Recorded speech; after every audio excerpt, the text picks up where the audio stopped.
now that you have this, does somebody take the truck to work and somebody takes the car to work, or do you still carpool? Well, so we'll talk about that down here in the 2-minute warning. But yeah. Oh, okay. All right, we'll save it. Yeah. Nice teaser. That's a good way to start it. That's yeah. All right. Some days. I do need a background. I need like the inside of a propane tank like you have behind me. I can drop like a outside of a propane tank. Outside of yeah. Have you seen Netflix, there's this show miniseries called Department Q. And it's really good. It's based on, do you like crime thrillers kind of thing? Yeah. It's not like a true crime kind of thing, but it's like a detective thriller. It's very, very good. It's based on I think Norwegian. Oh no, let me just look up Department Q. Amy always calls it Deputy Q because it's abbreviated DEPTQ. So she's like, did you watch Deputy Q? Nordic, yeah. So that's Norwegian, right? Nordic? Yeah. Sure. Yeah. So it was like a book series. So Scott Frank, the guy that wrote, oh man, what has he written? All kinds of stuff. You know Scott Frank. Geez, what has he written? You're assuming I read fiction, which I don't read a whole lot of. So he's not the author. He's the one that created the series based on the book. He's written. Oh, okay. Scott Frank has written all kinds of stuff. Yeah, I don't know. Logan. Man, he did a bunch of other stuff though too. I'm looking at it. All right. Anyways, Minority Report. Anyways, this is a long. You should watch that show. I don't even know why I started saying that. Oh, somebody gets trapped inside of a tank. That's why. I think I had just watched that series during the summer when we started this, and you bought that, and that was like where my mind went was, oh, you're trapped inside of this like hyperbolic chamber. Pretty funny. Anyways, it's probably worse places to be trapped inside. Like America right now. Yeah. A hyperbolic chamber inside of America, though. Oh man, well, I don't know. Because hyperbolic means too much oxygen, right? Yes, pressurized, yeah. So too much pressure. So eventually you just like implode. I don't know. Yeah. Anyway. Well, and if you open the tank, it's, you everything, the contents of your being rush out very quickly. I could live with that. That's basically what the submersible was, the Titanic submersible. Oh, the Titania. Yeah. It was a hyperbolic. There's a life lesson for people. Don't name don't name things after other things that have suffered a terrible fate. Like maybe also look up the certifications of the guy that's taken you like 20,000 leagues under the sea. You know what I mean? I don't know. Jules Verne probably had a actual, license. But shit gets intense down there. Yeah. Oh man. I'd rather be blasted into outer space than go to the depths of the ocean. Where are you at on that? Oh man, that's a tough one. Yeah. Because I'm a huge water fan. Okay. So I don't mind being in water, underwater, surrounded by water. But I also think it would be really cool to see Earth from space, outside the atmosphere. So I don't know. Right. That'd be a tough one. Yeah. I think given the opportunity to see life forms below the surface of the ocean, I'd rather do that. Wow. I've always thought it's pretty cool to see octopi and the deep sea bioluminescent creatures and stuff. Those are pretty rad. That would be pretty cool. So yeah. But the pressure. Not trying to be in the pressure. Eh. Alrighty, you ready for the Trivial Pursuit question of the week? Sure. Let's get to it. Pulled a random card. Okay. I haven't really even looked at it until just now. What category you want? Let's see. Let's do science. Science. Oh, come on. What gas do baking soda and vinegar create when combined? No way. It's like a third grade question. Are we sure this isn't Trivial Pursuit Kids? This makes carbon dioxide. My goodness. Master edition. What if you got it wrong after that? After that lead up. Yeah, it's carbon dioxide. Dioxide, yeah. Monoxide would be. Yeah. You know, Andrew checked out this book about trees from the library, from like the older kids section of the youth area, and he was telling me all about how he checked out a book. He did check out a book on trees, but he checked out a book on about Mars. And Mars' atmosphere is made of carbon dioxide. And I was like, oh, that's what we breathe out. And he's like, yeah, I know. I was like, oh, okay, all right. Sorry, like I'm trying to teach you something, but Dad. I guess you already know. I mean, he's got a book. He doesn't need Dad to teach him stuff. He's not going to need teachers. I mean, I know. Give him his college degree now, I guess. World Book Encyclopedia, and he'll be set. Yeah. Well, do you want to do a harder one? Is there a harder one on that? Let's card. Okay. Geography. Which of these is not a Canadian city on the U.S. border? Niagara Falls, Quebec City, or Windsor? That's so easy. Oh, Quebec City. Right. Oh my goodness. If there's something strange in your neighborhood, who are you gonna call? Is this you're sure this isn't the Kids This is Trivial Master Pursuit Edition. Kid? This is Master Edition. Yeah. Okay. History. Who anchored NBC Nightly News for 22 years before stepping down in 2004? Oh, interesting. Okay, I didn't know. I was thinking the other one. Now you got me thinking. Was it Tom Brokaw? It was Tom Brokaw. It was? It's Tom Brokaw. Yeah. I couldn't remember when he walked away. I thought it was Brian Williams. Helicopter. No, aficionado. He wasn't on there for that long. I think he replaced Brokaw. Yeah, I think so. And then, combat veteran. A few years, Brian Williams. And then he's like, I'm a combat veteran. Like, really, bro? What? I'm sorry, I remembered an experience someone else had. Yeah. Which, how do you do that? That's actually, I listened to an episode of Hidden Brain a couple weeks ago, and they were talking about memory. And there's a thing called vicarious memory. So when you're told stories about things, you actually integrate it into your brain, into your memory, in the same way that you do your own memories, which is kind of interesting. Yeah. Interesting.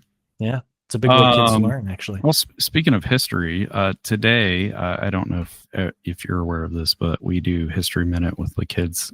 Ooh, okay. And today, in 1955, was the day that Rosa Parks was arrested for refusing to give up her seat on the bus in Birmingham, Alabama. Wow, I didn't know. Yeah, so I didn't either. I didn't realize it was December. I was kind of assumed that was like a summer thing. I thought it was too, because the bus boycotts were like started in, I think, like in August or something like that.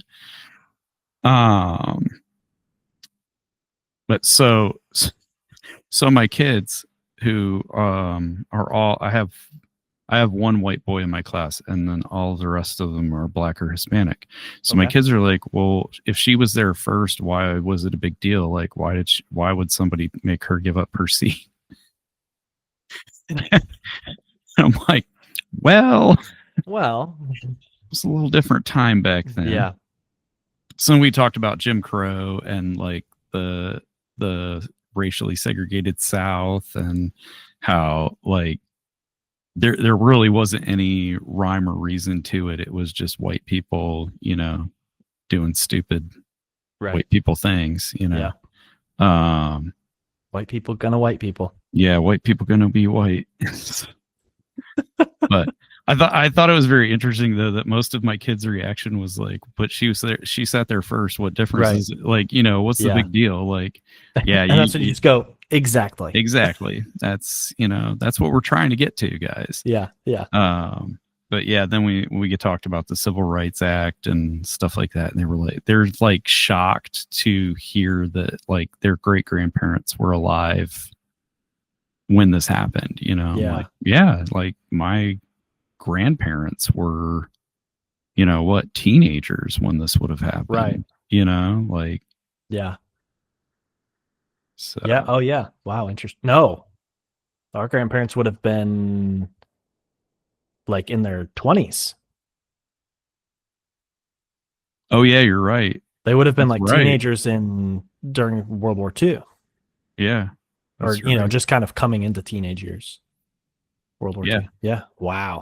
Well, my kids say great grandparents because their great grandparents are like 70, Right. Right. Their grandparents are my age. So, yeah. Like my grandma's 50. I'm like, oh, okay, cool. Yeah. I was just at Friendsgiving with somebody on Sunday, and they were talking about he was like, I forgot that he had a brother. I was like, how old's your brother? And he's like, and he's trying to think, and then his dad chimed in and was like, he's 10 years older than you. I was like, oh, okay. He's like, yeah. He's like, he was born like a week before I turned 16 or something like that. I was like, oh wow. And he was like, and so I was telling him about, oh yeah, I've got a cousin that had a baby at like 16, and then he had that baby grew up, had a baby at like 17. And so there's like these 5 generations alive right now or whatever in that line. And he was like, yeah, my son that I had when I was just barely 16 had a kid at 17, and so I was a grandpa at like 32. And I was like, dude, that's like not like, I can't imagine being like, I'm 36 right now. I can't imagine being a grandpa of a 4-year-old. That's so like mind boggling to me. Yeah. Wow. Well, Rosa Parks, interesting. December 1st. And I just looked it up. Montgomery bus boycott was December 5th to December 20th, 1956. That's right. It did. That's very interesting. I don't know why I always thought that it was like the middle of July or something. I don't know. I always felt like it was like warm. It's in the South, so it probably was warm. Probably. Yeah. Probably hot and muggy. That's true. That's true. And then that white guy was just like, oh, heck no, you're not sitting in my nice cushy front seat. Oh, that was the other thing, because in the picture they have the picture, and I don't know if the picture is like an actual like image that was taken at the time, or if it was like recreated later.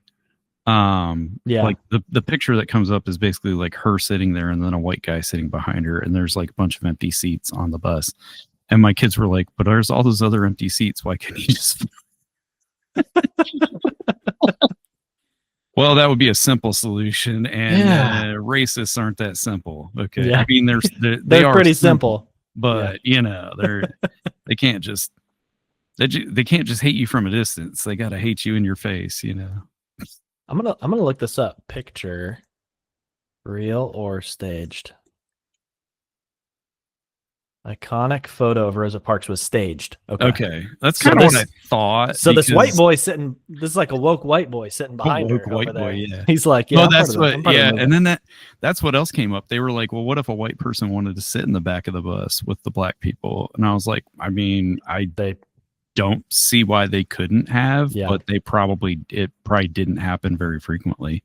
Yeah. Like, imagine 70 years later, we're having this conversation. Like, it's crazy.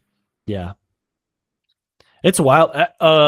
When you went to the Henry Ford with us, did you walk through the bus? Mm-hmm. Because the bus is in that museum, like the actual bus. The first time I walked through there, I was like, oh wow, this is really cool that like they have this life-size bus here, and there's the museum like security person or whatever, kind of like making sure people are kind of walking through and taking their time and whatever, and being respectful of the space, of course. And I was like, is this the real bus? Like, this isn't the real bus, right? And she was like, no, yeah, this is the real bus. And I was like, oh shit. And then I was like, all right, now I got to walk on it.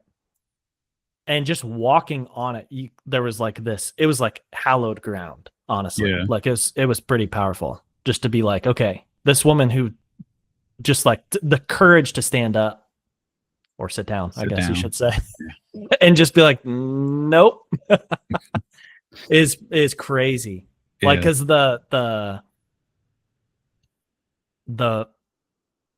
possibility of what could have happened to her, you know what I mean? Yeah. That's crazy. Anyways, wow. All right. Well, cool. That's really cool. 4th grade. Interesting. So they're just now kind of hearing about civil rights stuff. Not just now. We've been talking about it all year. But yeah. Like Black History is every day. Like and we did Indigenous Peoples Month last month in November. So we did talk a lot about the Indigenous peoples of Ohio and the removals and all that kind of stuff. Right. So they got to learn about like some of the, I mean, I'm not like gonna adultify it a little bit. Yeah. But you know, not going to the horrific not going to the horrific aspects of it. But yeah, we talked about, you know, like that was one thing that they brought up. They were like, well, why did the white people like remove them from their land? I'm like, well, because the white people thought they were savages. Like literally that was the word that the white people used. Like, because the white Europeans thought that they were the best people on the planet. Yeah. Or the only people on the planet, depending on which ones you talk to. Oh yeah, that's true. That's true. Yeah, my kids have been learning about racial relations and, you know. How old is 4th grade? What is that, like 10 years old? We're about 9, 10. 9, 10. Yeah. All right. So old enough to start, you know. So they don't learn that in 3rd grade. That's not part of the 3rd grade curriculum. I don't think so. Yeah. Okay. But I mean, I feel like they're halfway to adulthood. They should start learning some, you know. Yeah. Oh, that's some stuff. Yeah. Yeah. Yeah. All right. Elephant in the room time. What's up? Are you trying? You're trying to avoid it? You no. Don't talk about it? You know what? Honestly, I didn't like. You mentioned the game, and I was like, "Oh yeah, it's Thanksgiving weekend. Like they're playing Saturday," and like I said, we were at like a Friendsgiving thing, and I just like forgot what day it was. Yeah. And then somebody mentioned, yeah, I think Ohio State whooped Michigan. I was like, oh man, they trounced them. Yeah.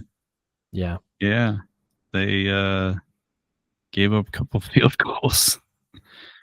But yeah, it was an interesting game because I think some of the commentators were trying to put more controversy into some stuff than there was like needed to be. Okay.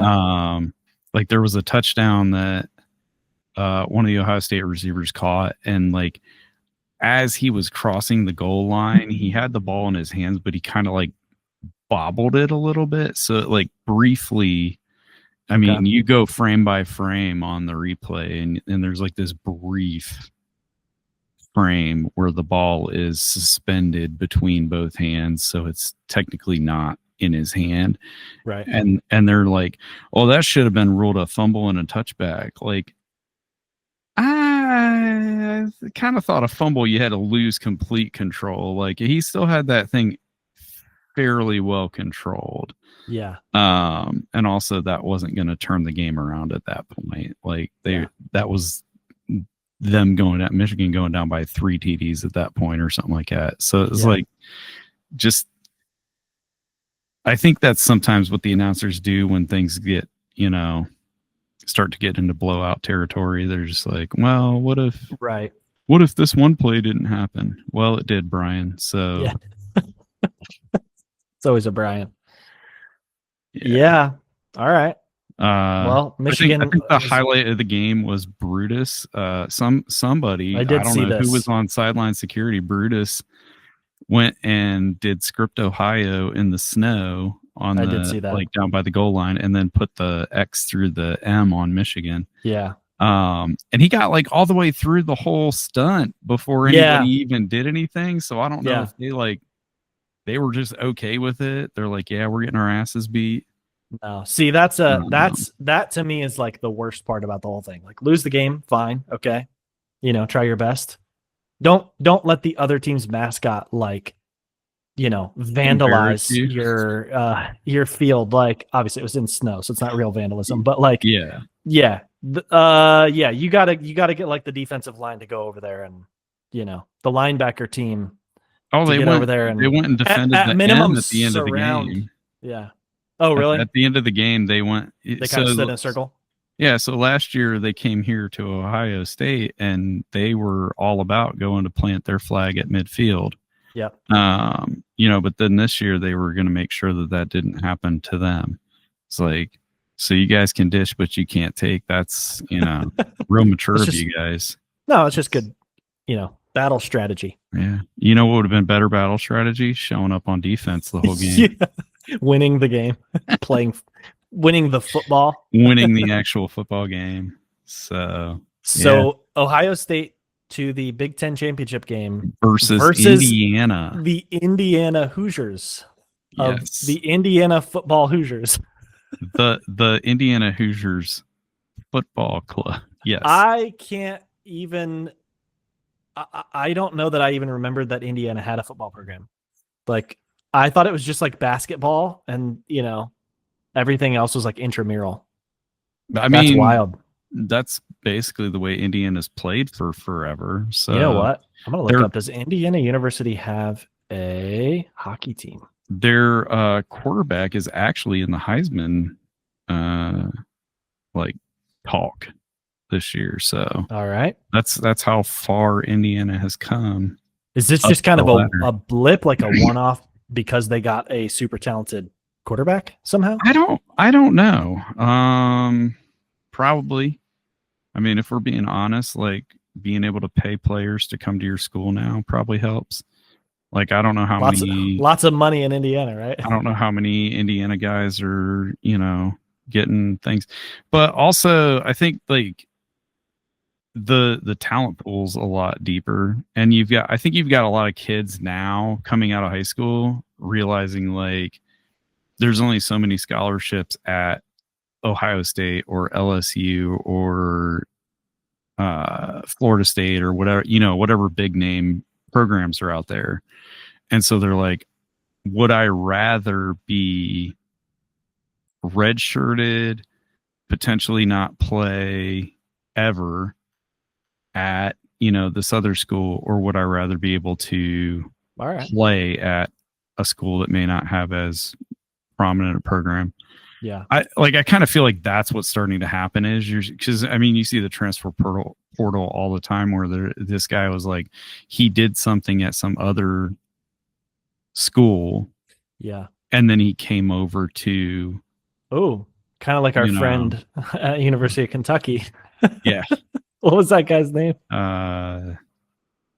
Forgot him already. 75 games at Garrett. Missouri, like University of Missouri, Jeffersonville Community Technical College or something like that, and then transferred to University of Kentucky. Yeah. And got paid in straight $100 bills. Straight hundreds. So I Googled club. This is taking a wide tangent off of here. But I Googled Indiana University hockey. Apparently in 2024, they won the American Collegiate Hockey Association, the ACHA National Championship against Miami University of Ohio. So they're not in the NCAA hockey.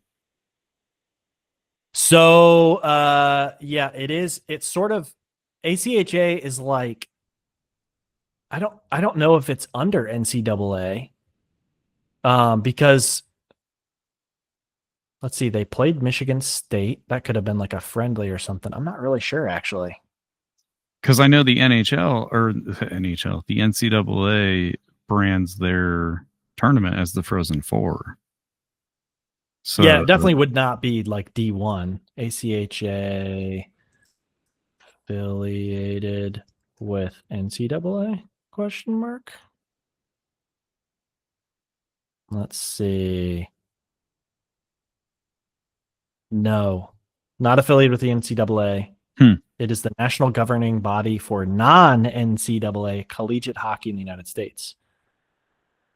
Okay, interesting. So sometimes they do play against each other, and some ACHA programs have successfully transferred to D1. Okay, so that's interesting.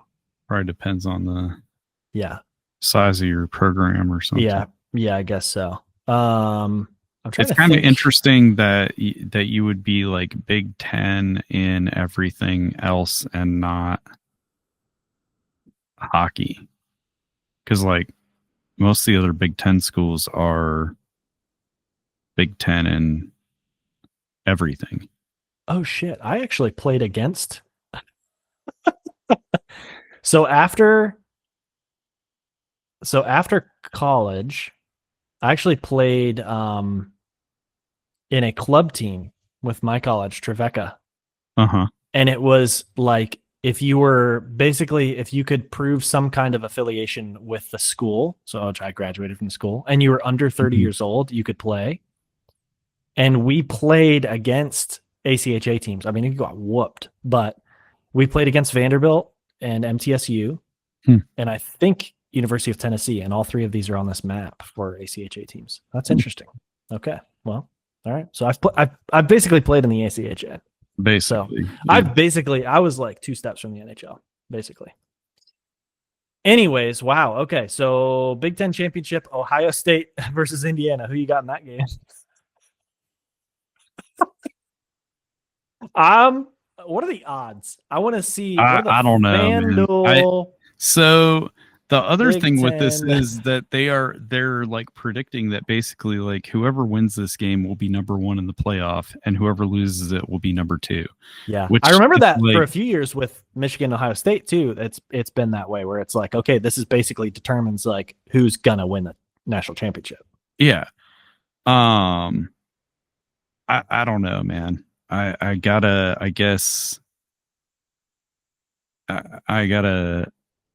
secretly, I'm hoping the Hoosiers will pull it off.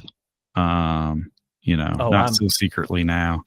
But to save my marriage and my familial relations, I'll be go Bucks this week or something. Right. Indiana's only a plus 180. So that's actually not like, it's not too so bad. you gotta bet $100. Bet $100 to win $180. $180. It's not a bad bet. I don't know. I don't know if I would take that one, because it's like, I don't know. Maybe I would. Because it's like, if it's like 10,000 plus 10,000 or something, you're like, all right, I'm throwing $5 on this, because the odd chance that like somebody from Ohio State just like, shreds their ACL in the first quarter and Indiana wins the game on a fluke like that, you're fucking rich. Yeah. So, but 180, I don't know. I'm gonna put that bet down. I don't we'll really see. Bet. Go Hoosiers. So that's all I gotta say. Yeah, let's go Hoosiers. Well, what is this one?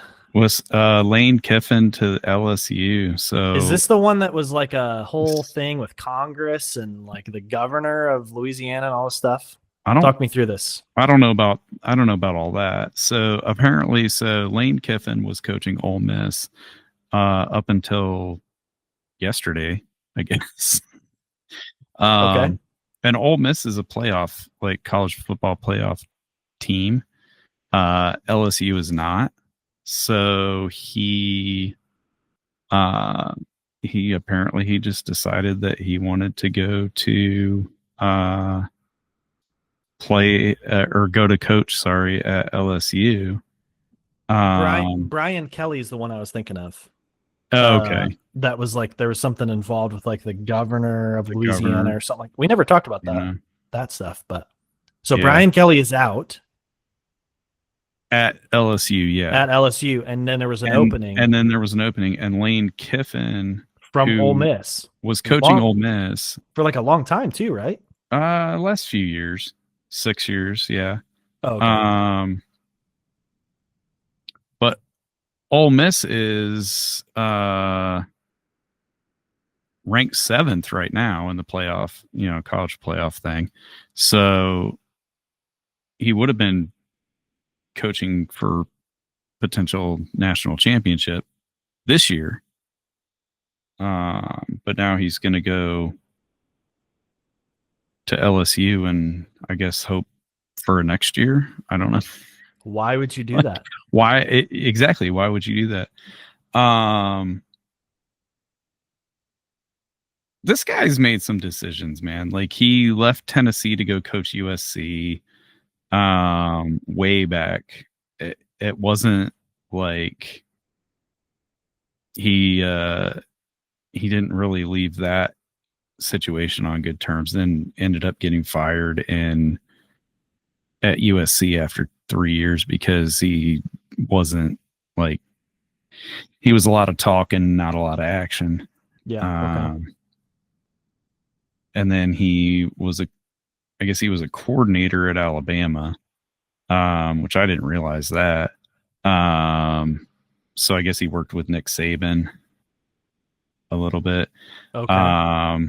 But he got some advice from some coaching mentors and friends. And I guess Pete Carroll said that his dad would tell him to take the job. So he apparently trusted Pete Carroll enough to talk for his dad. But I don't know why you would walk away from, like, I guess he's getting paid $10 million a year which is, I mean, that's insane. Why are we paying a football coach at a university more than all of the teachers in the whole state combined, probably in Mississippi? I'm just, can't imagine their education budget's that big. I'm not saying they're, 47th in education or nothing, but like, yeah, right. That's a lot of money, dude. $10 million a year. And then like, he's trying to play it off like he doesn't know how much money he's going to be made. Like, come on, like LSU didn't offer him right. Like you didn't read the contract before you signed it. Yeah. He's like, yeah. So he's, I don't know, stupid, smart. That's very confusing to me. Like, I can see leaving at the end of the year. You get this team, Ole Miss, like they're not necessarily like a perennial top 25 or anything like that. Like they're kind of in the mix. They're in the SEC, whatever, but one of the better teams in the SEC, I guess I'll say. Yeah. If you look at like all of history. But like, why now? Like it's not even like it's like I could see like, okay, you're like 3 or 4 games in the season, even if you're undefeated at Ole Miss. Okay, I think I want to take this job. I want this challenge or whatever. Try to right the ship before the end of the year. The year's over. Like, what do you do? What? Yeah. Wait like 3 weeks and then take the job. Like that's very confusing. And it's not like also it's not like you're in a bowl game currently, like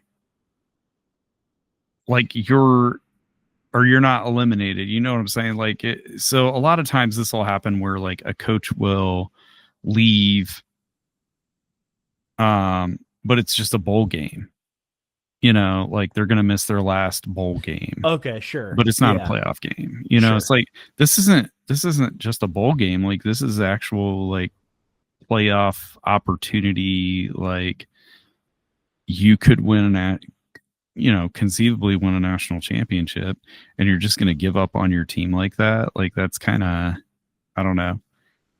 I think it seems very, it seems very selfish and not what I would probably want in a football coach. Like anybody who's willing to walk out on his current team before the job's even finished. Yeah.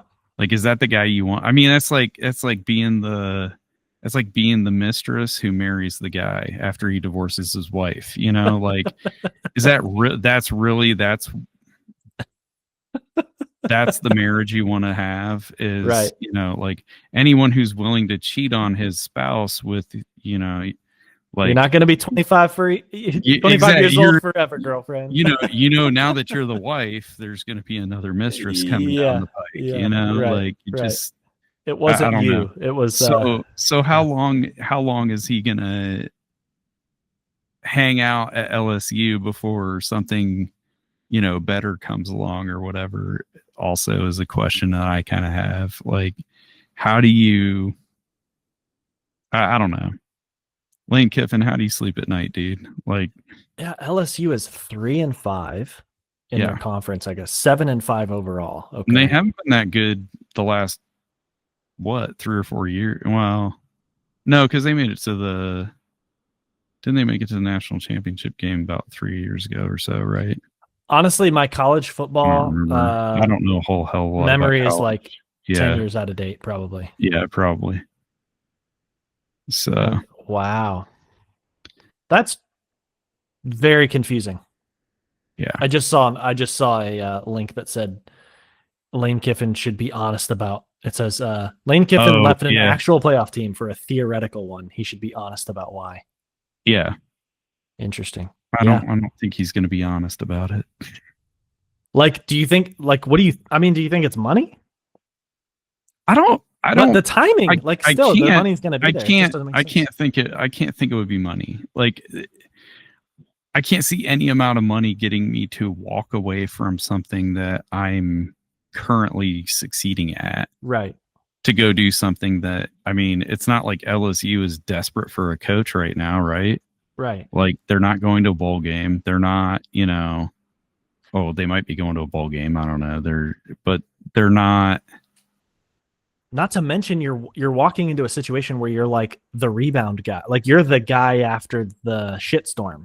Like, you don't want to be that guy. You want there to be a buffer guy. I mean, maybe because Brian Kelly, that whole thing. Maybe he's the buffer guy, They're like, we'll pay you $30 million to come in for 3 months and we'll fire you. And then you go to, Alabama or something. I don't know. Very weird. Very, very strange. And I remember because when I was watching some college football on Saturday, I remember them, like, they switched over to that game at some point in the afternoon. And they were talking about him possibly leaving for LSU during that game. Like, the announcers were talking about it. I'm like, what is the state of that guy's mind that this is like openly being discussed while he's in the middle of coaching? And so he's straight, just skips out, not going to coach his team in the. Yeah, how would you feel if you're one of those players too? Like, I don't know. Not a fan. Not a fan of the move. No. But maybe there was just somebody that he like absolutely despised at Ole Miss, and they're like, "I'm not going anywhere," and he's like, "All right, peace. I'm going to LSU." That's a possibility. And that's the only thing I could think. Wow. Maybe. All right. Weird. Well, speaking of college football, we got the conference championship games this weekend. Coming up, everybody. The aforementioned Indiana-Ohio State matchup is a spicy one for sure. Other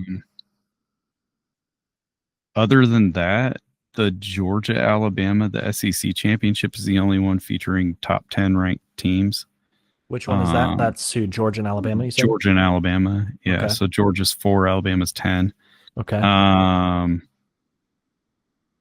All the other conference championship games are like unranked versus unranked, or, well, Big 12, Texas Tech is 5 and BYU is 11. So that I guess that's a little bit of an interesting matchup.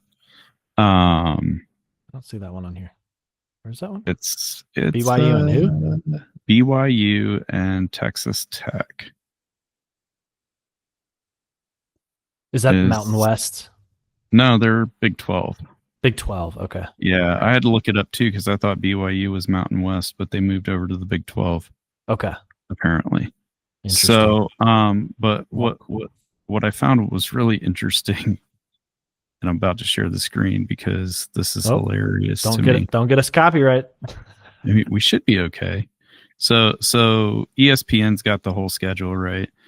And I thought it was very interesting that it's got these like little ticket links. Yeah. That I'm sure you can affiliate link, whatever. Mm-hmm. Yeah. So the Big Ten championship game has tickets as low as $354.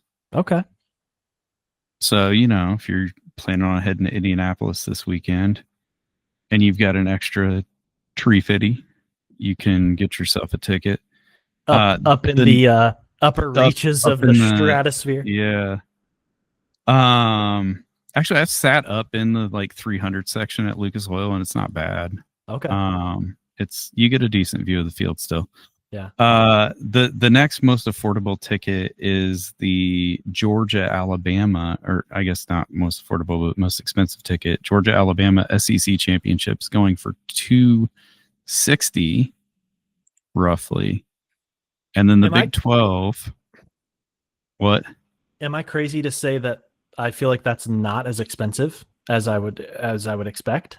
No, I was shocked that the SEC one wasn't the most expensive one. Oh yeah, that makes sense. Honestly, because the SEC gets all the hype and all the everybody. Oh, SEC. Yeah. But you can't really beat out number 1 versus number 2. But I mean, if you're looking for something Indiana at home. If you're looking for something cheap to do this weekend, the MAC Conference Championship, Miami of Ohio and Western Michigan, tickets as low as $25 at Ford Field. That's like, I wonder if the high school state championship games were as expensive as that yesterday. I don't know. I mean, like that's the cheapest of all the championship games. Like even to go see Kennesaw State, Jacksonville State, whatever division they're in, Conference USA, the Conference USA championship game is more expensive. Wow. I just thought it was funny. No, that's really to see how like expensive those tickets were, and then to see like literally like 10% of the cost. Actually, like less than that, like of 5% Big of Ten the ticket, versus like $25. Wow. I don't know how people afford to go to all these games. Like, it's just, what do you do for a living that you're just like, I've got $1,000 to spend on college football tickets or college basketball tickets or whatever. Like, it's just crazy to me. It's amazing the amount of money that there is out there that like people just have, disposable income. Maybe they don't. I mean, maybe I should. That also could be it. Maybe they have credit card debt because they're like, I go to every game. Like, okay. Maybe they hit big on Indiana being number 2 this year. Or maybe, maybe they put big money down on Leicester City to win the Premier League. And they're living off the interest. Off the interest on that, yeah. Wow. All right. Hey, Steelers fans, I told you so. I told you so. I told you, Steelers fans. I said. What is this about? Let me click this article. Aaron Rodgers. So here, Aaron Rodgers. Oh, okay. You're throwing his receivers under the bus. It's never Aaron Rodgers' fault. Says when there's film sessions, everybody shows up. When I check to a route, you do the right route. Okay. And the article goes on to talk about basically like he audibled. The receiver didn't go for the right play, or didn't run the right route. And he's like, but I overthrew it anyway, but still like you're like, I mean, I overthrew it, but you also didn't. I overthrew it, but I mean, if you would have run the right route, I still wouldn't have completed the pass, but it's totally your fault for not running the right route. Like, I told you, I said he's just no, this is not going to turn out well. The Steelers are 6-6. They're, barely hanging on to the AFC North. Like I said, this is not going to go well. People were, Aaron Rodgers gonna take the Steelers back to the promised land. Like, no. No, he's a washed up has-been, and I told you so, Steelers fans. And there's plenty of room left on the Colts bandwagon, which the Colts have started sucking again, so the bandwagon's gotten bigger because people have jumped off of it. Yeah. Hey, pull a Lane Kiffin, you know what I mean? Like jump off the Steelers. Yeah. You know? There you go. They might make the playoffs still. Jump onto, you never know. I mean, it's the AFC North, so become a Tennessee fan or something. Wow. What a douche. Yeah. Yep. Well, I was trying to see the score of that game because we went to the Coney Island and they had the game on. Oh yeah. 26-7. Yeah, I was like, I'm zero interested in this. Oh, it's so boring. What a boring sport. And I was going to say that on the ticket prices, there is no worse sport in person than football. Oh, yeah. Like hockey in person, better than on TV. Yeah. Baseball in person, roughly on par with on TV. Because I enjoy watching baseball on TV. But it's a lot of fun in person. It's very relaxing. Yeah. You get to see like the entire field all at once. Yeah.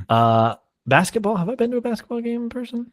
I've never been to a pro basketball game. Yeah. I need to make but Pacers play the Pistons. You got to come up. We'll go to LCA. Yeah. As long as people are over that whole incident from 20 years ago.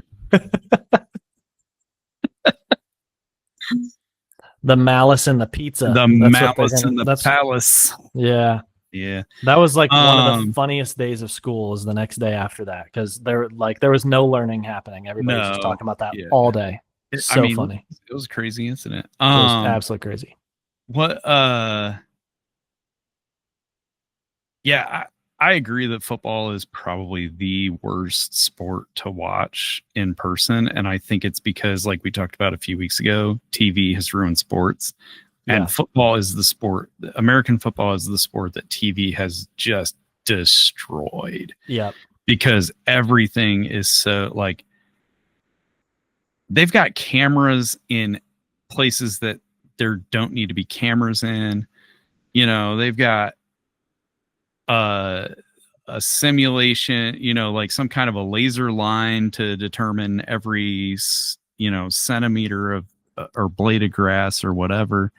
And then all the replays that they play on TV, like you don't see that when you're live in the stadium. And so it's just not, you're just like you have to be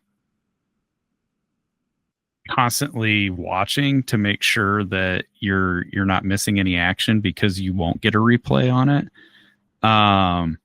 But then like also because you don't get a replay on it, if you do miss something that turns out to be like turns into a stoppage in play or whatever, you have no idea why. You just lost. You're just lost. You're just the guy sitting there. And then also with American football, because there's so many stoppages in play. Oh my goodness. Every down, every out of bounds, whatever. There's just too much stop and start. Yeah. Even baseball before the pitch clock was a faster paced game because it wasn't like, well, now not only do we they call a timeout on the field, now we're going to take a 2.5 minute television commercial break. Right. So even though I'm sitting in the stadium and I've paid hundreds of dollars to be here, because some guy's sitting on his couch watching DirecTV, I have to, That's so true. Sit here and wait for the guy, the guy with the orange glove to come over and be like, yep, you guys can play again. Yeah. What a wild business model. Yeah. Like that people still purchase those tickets. That's crazy. And that they can sell them at such an exorbitant cost. Yeah. Yeah. Interesting. So, MLS finals, huh? The MLS final. Why do you are you just a sadist? Like, do you just like to torture yourself by paying attention? Because I can go I can go as long as I want without ever hearing about the MLS. Like it doesn't, there's nothing in any sphere of influence except for you that brings the MLS to my attention. So you could also choose the same for yourself. You hate it so much, and yet it's on our agenda like every couple weeks. So it's kind of like, you know how like I don't want to compare myself to, well, whatever. I mean, it's an analogy, so whatever. Here we go. All right, you know how like certain people believe certain things, and that they believe that that's how they're supposed to live their life, right? And that's fine. Wow. Yeah. But then those certain people, like another group of people is off living their life, and instead of just, you know, like, okay, you could live your life, right? They've got to make a big deal about it and try to prevent those people from living their life. Right. Yeah, I guess that's how I am with MLS. Like, I don't feel like the MLS should exist. So you're out there with a sign. I'm the guy. God hates MLS. You're going to hell. Die football ruiner, you know, whatever. Yeah, I'm that guy.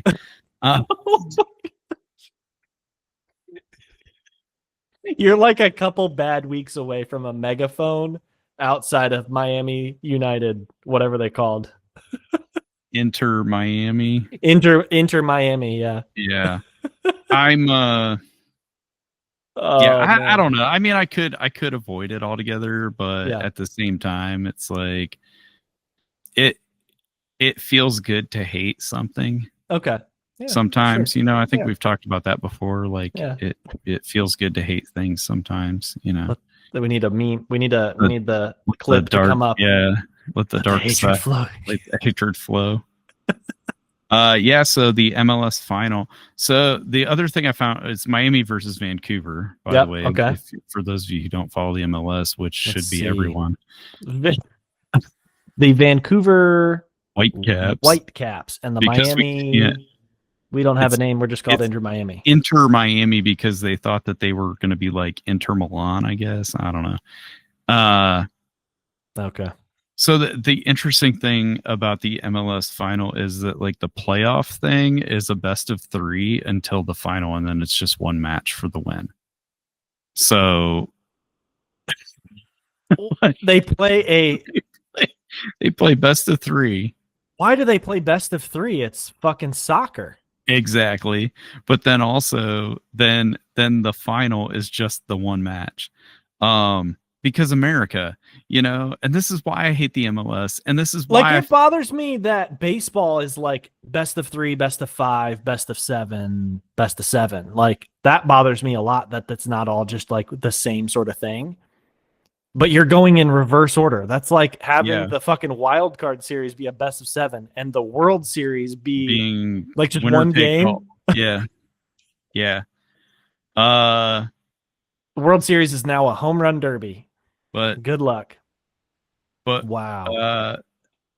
Messi plays for Miami. Yeah, sure. And my question is, if he wins, does he become a world champion? Because you know how American sports teams like to be like, we're the world champions. World champs. Yep. Will the MLS call their club the world champion? That's a real good question. Do they do that? No, I don't think they're allowed to, because FIFA, like, because FIFA's there and they're like, no. FIFA and all of the like individual sanctioning bodies of every country, like they would just be like, dude, you can't, like, no. Yeah. There's no such thing as a world champion. Except for the FIFA Club World Cup champion, which currently is Chelsea. So okay. That's a true world championship, like the way that FIFA does the Club World Cup. Okay. Because it's the best teams from the various football confederations around the world. Makes sense. the best club teams, and then they play in a tournament. Yeah. And then that winner is crowned the Club World Cup champion, which I think you could argue that that's the only way to crown a true world champion. Yeah. That's true. At the club, as a club. As a club. Yeah. Like they have played other clubs from around the world. Yeah. They have come out victorious. They have been awarded medals by Gianni Infantini and Donald Trump. And, yeah, they're world champs now. Always in everything, isn't he? Yeah. So the MLS final Saturday. coming up on Saturday, guys. Saturday afternoon. It's going to be on a day with all of the NCAA college football. Yeah. Who's scheduled the counter programming there? I don't know, but I think I'd rather watch the let's see. I'd rather watch Kennesaw State and Jacksonville State. Yeah. Hey, you could come up to Ford Field and for $25, watch. I mean, I might be in the area this weekend. We'll see. Oh yeah? Okay. Well, not that far up, but okay. Right. Yeah, Northwest Ohio. Gotcha. So the swamp. The Black Swamp. Wow. No other real big sports news this week at all? Not really. Kind of a slow week this week. I looked. Looking on like the NHL. I didn't see like NHL had everybody basically played on Black Friday, which was kind of interesting. Like all but 2 teams. But I still didn't watch any of it. Like, oh really? Watch any games? I didn't do hardly any sports watching over the last week. Oh really? Surprisingly, yeah. Yeah. All right. Like, just. Yeah, like we talked about watching football on Thanksgiving. Yeah. I did not watch football on Thanksgiving. Yeah, like, interesting. I'm surprised it wasn't on just where you were. So, no, it wasn't. Yeah. No, interesting. Yeah. Yeah, I was trying to think like, oh wow, I was looking. Detroit, the Red Wings were like in first place in the Atlantic. The Eastern Conference is so tight, and they lost like 2 games, well, like 3 games in a row now. And they're like out of the wild card. Like they're not even in the wild card spots. Like it's so tight. You like lose 1 or 2 games. Like you're game and you're out of the top 4. Like Florida and Toronto are 8th and 9th in the wild card race. Like it's like Buffalo at the bottom, Toronto, Florida, Columbus above them. Wow. Which is pretty crazy. But they're all within like Florida and Toronto have 25 points each. That's like Montreal's in the 3rd spot in the Atlantic, and they have 29 points. So it's like 2 wins. Oh wow, yeah, jumping up. You know what I mean? So it's pretty wild. It's not as big of a gap as it sounds. No.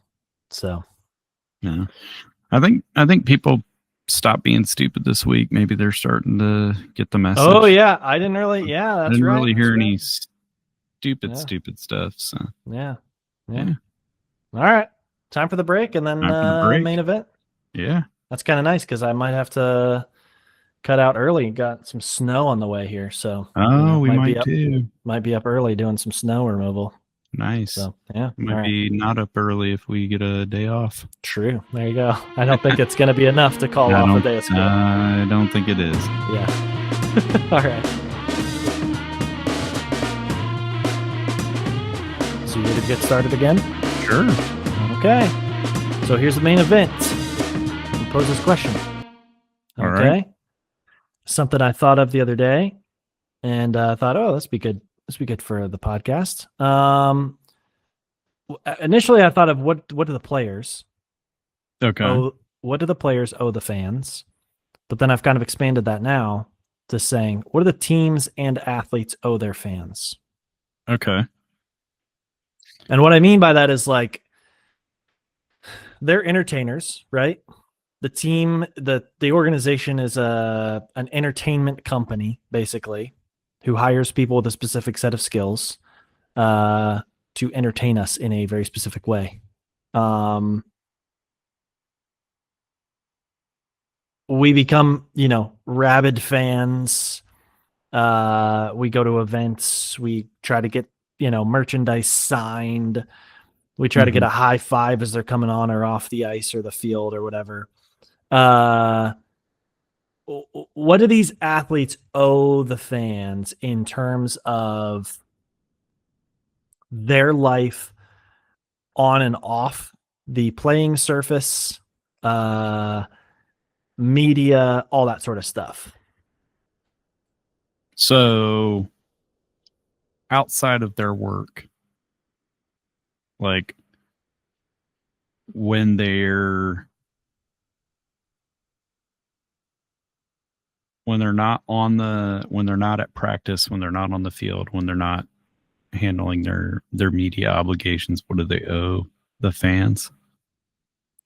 During all of those other times too. Or during all those, okay. Yeah. Mostly during all of those other times. Because, like, honestly, I'm kind of the mind, and I feel like you probably feel the same way. Like, when they're in their personal lives, like, these are not, like, politicians. They don't, like, I mean, they have a certain duty to, like, uphold some kind of moral leadership. You know what I mean? Yeah. Because they are public figures, but they're not, like, public figures in a sense where they've, like, signed up for being a public figure in and of itself. It's more of like, I want to play this game and entertain people and make a fuck ton of money. Yeah. So yeah.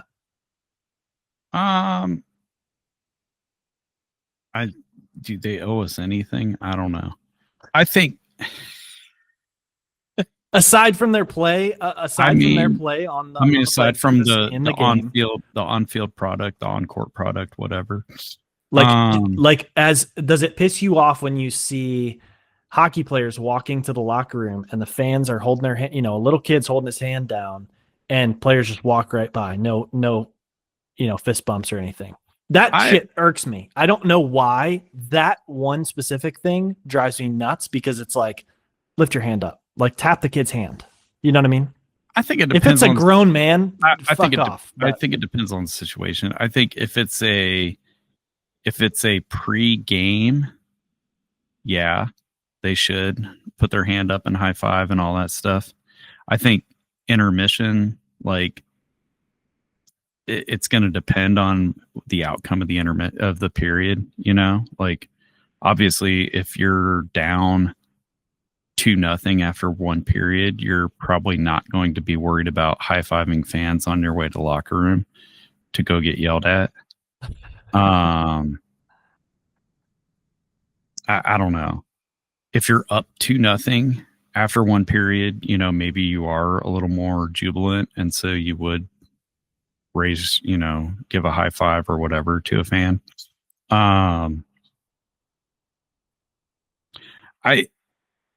I feel like at the very least, the debt that teams and athletes owe their fans is to perform well,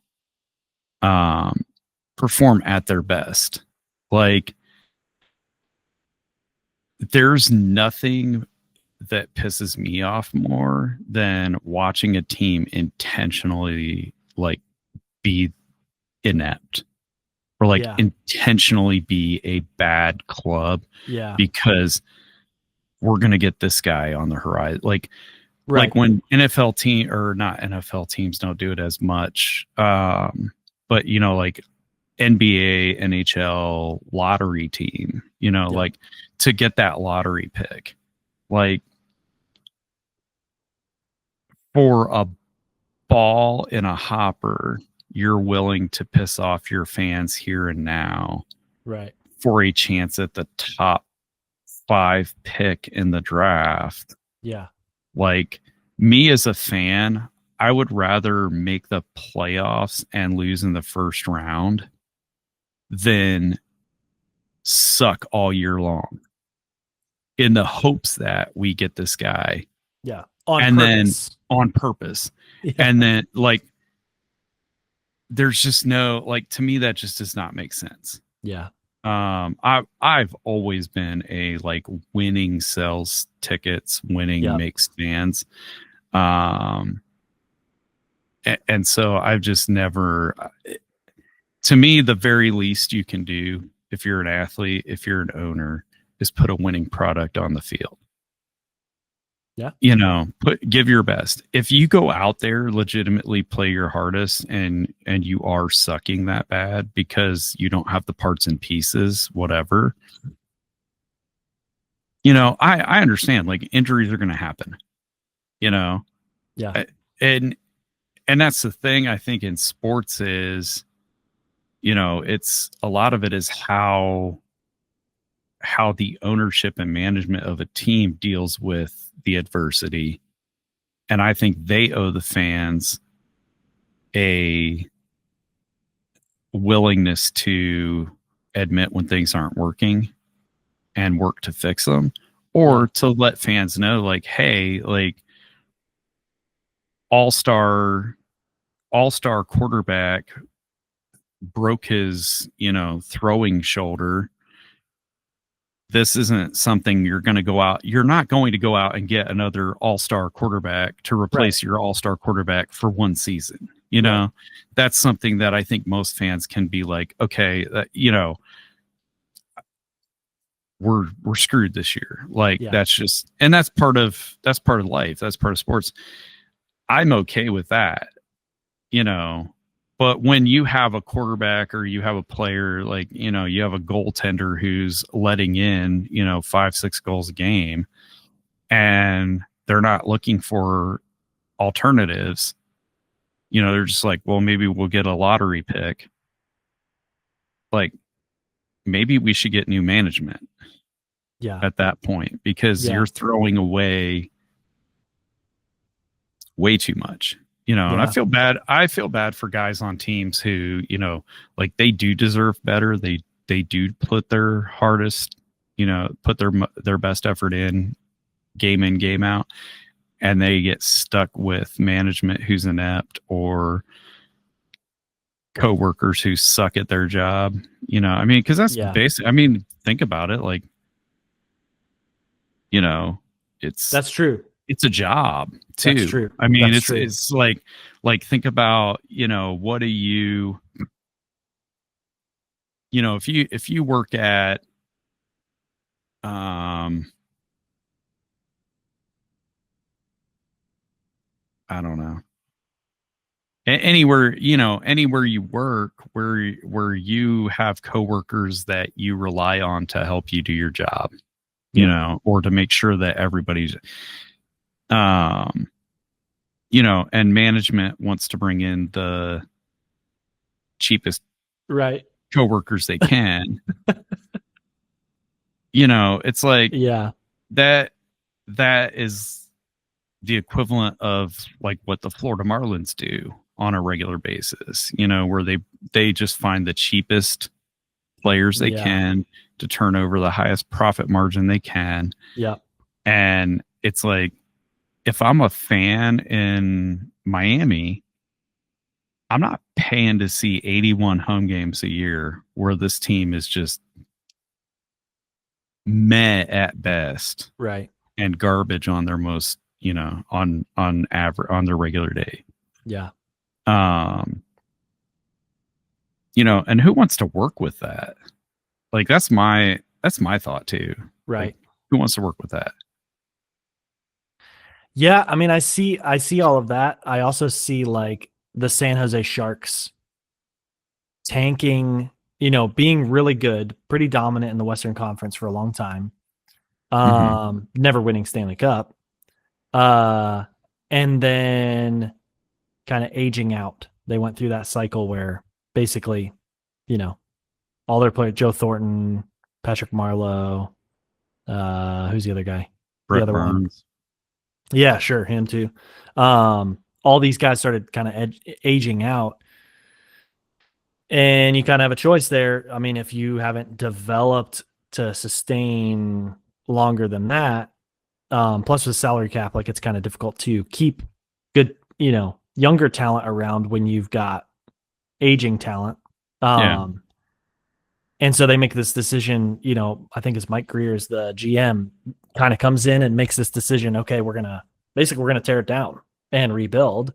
And within 2 years, they're not like going to win the Western Conference, but like Macklin Celebrini's like top 5 in points, 2 years into the league.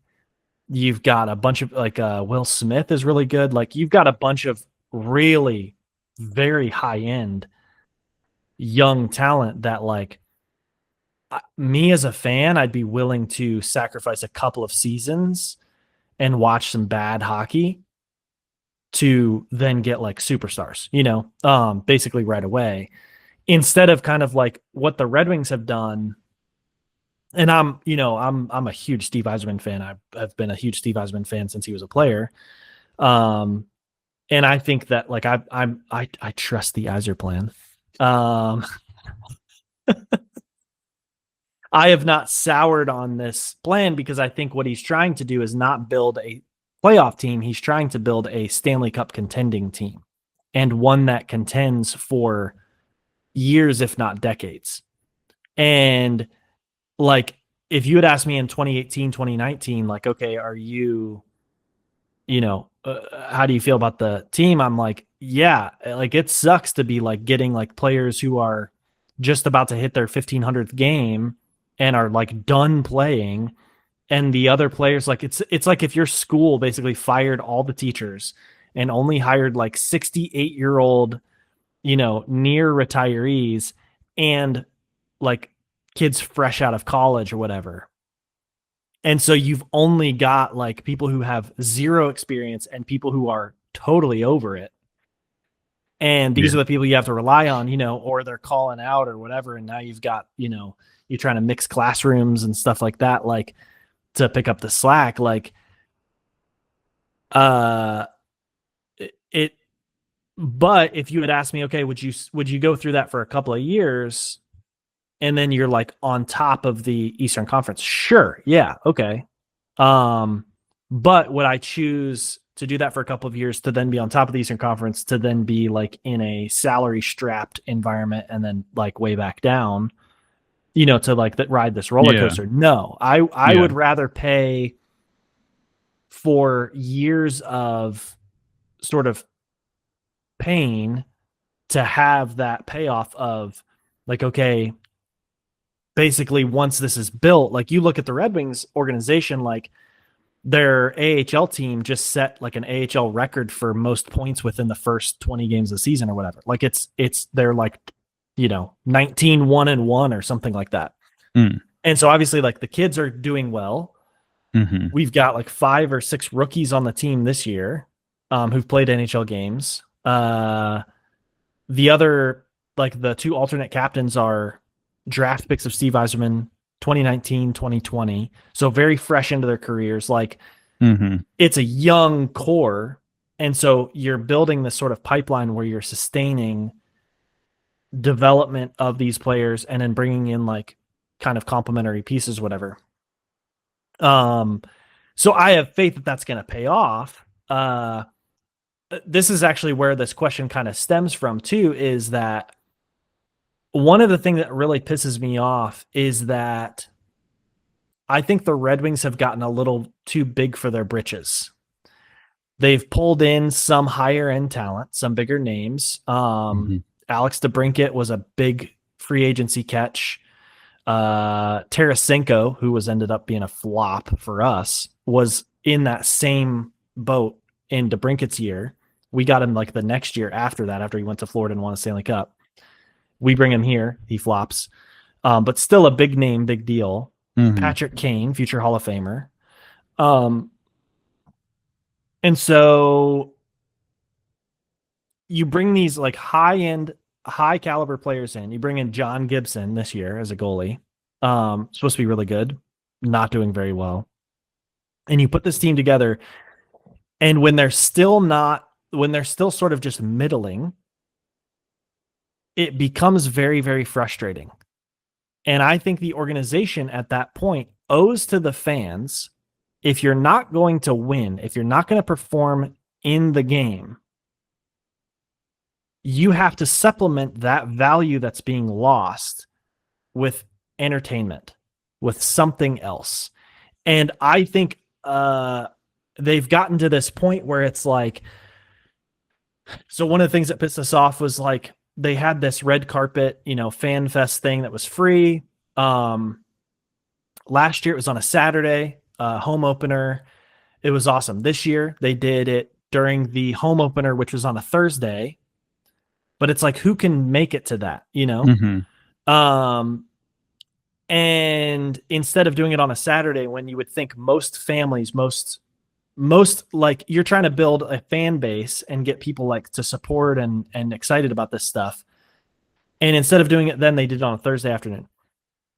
This is the Centennial.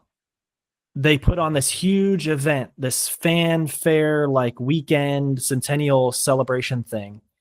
And over 4 days had this like, thing set up where it's like different, like kind of activities and different things. They had some of the trophies from the NHL. They had alumni coming and doing autographs and all that kind of stuff. And they were selling tickets for like $35. They dropped the ticket price to like $15 the week of the event because they weren't selling tickets. As the fucking thumbs up thing goes on. I need to know if can you turn that off? I wonder if you can. There's got to be a way you can, right? Surely. So they were charging money for a fan fest type of event. Reactions move on the screen. Let's turn that off. Okay. Were there players at the event? So there were players signing autographs in different windows. And to get autographs, I think you actually had to pay extra. So there were different like tiers of packages. You could do like VIP, You could do like basic with autographs, you could do VIP with autographs, VIP without, whatever. You could do like VIP for all 4 days, you could do whatever. But my thing is like, so we lived in Nashville when the All-Star game was hosted there. Mm-hmm. Nashville had just built and finished this massive conference center, Music City Center. Mm-hmm. Beautiful building right literally across the Mundrian Street from whatever they call it, Bridgestone. I always think of it as Gaylord Entertainment Center, which it is not named that anymore. Across from Bridgestone. FanFest. They did basically the exact same model. They had like different sort of interactive games. You could play like, the passing skills competition. You could do like a shooting thing, a slap shot challenge, whatever. All of these different things. They filled this conference center. All the trophies were there. It was incredible. Free, completely free. Mm-hmm. If it was not free, it was like $5. It was free. Yeah. Absolutely good time. There was a massive crowd of people there, family and everything. What happens in Nashville? Everybody fucking loves the Predators there. Mm-hmm. Like that is a team who has earned their fan base by doing like fun stuff like that. And I guess that's what I mean by that is like, what do teams owe their fans outside of the game? Like if you're not, because if you are performing and you're winning and you're doing that kind of stuff, you don't really need to do that kind of stuff. You don't really necessarily have to. Like everybody's bought in, everybody's excited about it. It is nice to additionally do all that stuff, I think. It adds value always to your fans, especially the ones who can't necessarily afford like season tickets or, might go to one game a year or whatever. But like we were even talking about earlier, like if we had a family of 4 to go to a hockey game with like parking, tickets, food at the game, food before or after the game, whatever, it's easily $600. Yeah. Easily. Yeah. Who can, that's a vacation, like that's half of a vacation. That's crazy. For 3 or 4 hours of entertainment. Like, yeah. And that's like, you're not by the glass for that. You're up in the third bowl. And that's one game. That's one single game. Eye level with the retired jerseys. Yeah, Like, exactly. Yeah. yeah, So it just really pisses me off that like the teams don't give a shit. They don't care about, for whatever reason, they just don't care about building a like rich, deep, and wide fan base. yeah. So while you're talking about all that, I was thinking like one of the things that really bothers me about teams, and when I talk about teams, I mean ownership groups, is that these ownership groups are comprised of billionaires with a B. And these guys, because it's mostly guys, have earned their money by doing risky capital things. You know, they've started businesses, they've invested money in different businesses, they've done, you know, whatever it is to amass their fortunes. They've, by and large, most of them have taken risks to get there. And what do they do when they need a place to play? Is come to the city, come to the taxpayers and say, well, we need you guys to fund this building that we're going to play in for half of our season. Right. And not only do we want you to fund it, we want to own and manage it. And then we want to be able to bring in national entertainment acts when we're not playing in said facility. And we want to take all the profits from that. Yeah. And if you don't build us this shiny new sports dome, we're going to move to this other city where they'll build it for us. Right. And cities have been falling for this shit for 50 years. Right. And it's like, name one thing that billionaire owner has done positive, because some of these guys don't even live in the city their team's in. No. They don't care one bit about your city. Yeah. That your city is nothing but a revenue stream. Yeah. In their giant revenue stream portfolio. One thing that I think the very least these owners could do is participate in the community that they're involved in. You know, if you are a pro sports team that is benefiting from public funding, the very least you can do is give back to your community through either running sports programs for low income, you know, underprivileged schools, kids, right, building fields, building, you know, holding clinics, camps, whatever.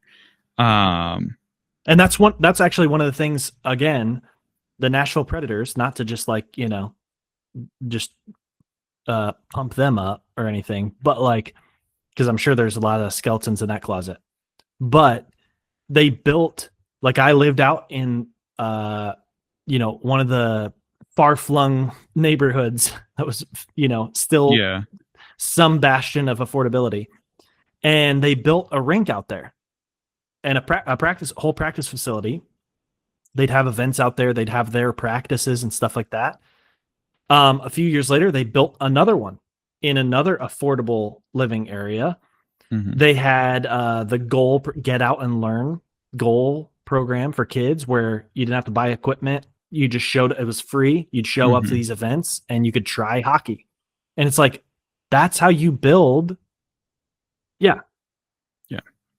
Like community events like that. Yeah. Like you said, at the very least, doing that kind of stuff. But keeping it up too. I mean, like so here in Columbus, there's a park very close to Alicia's school that the Blue Jackets built a roller hockey rink. Oh, cool.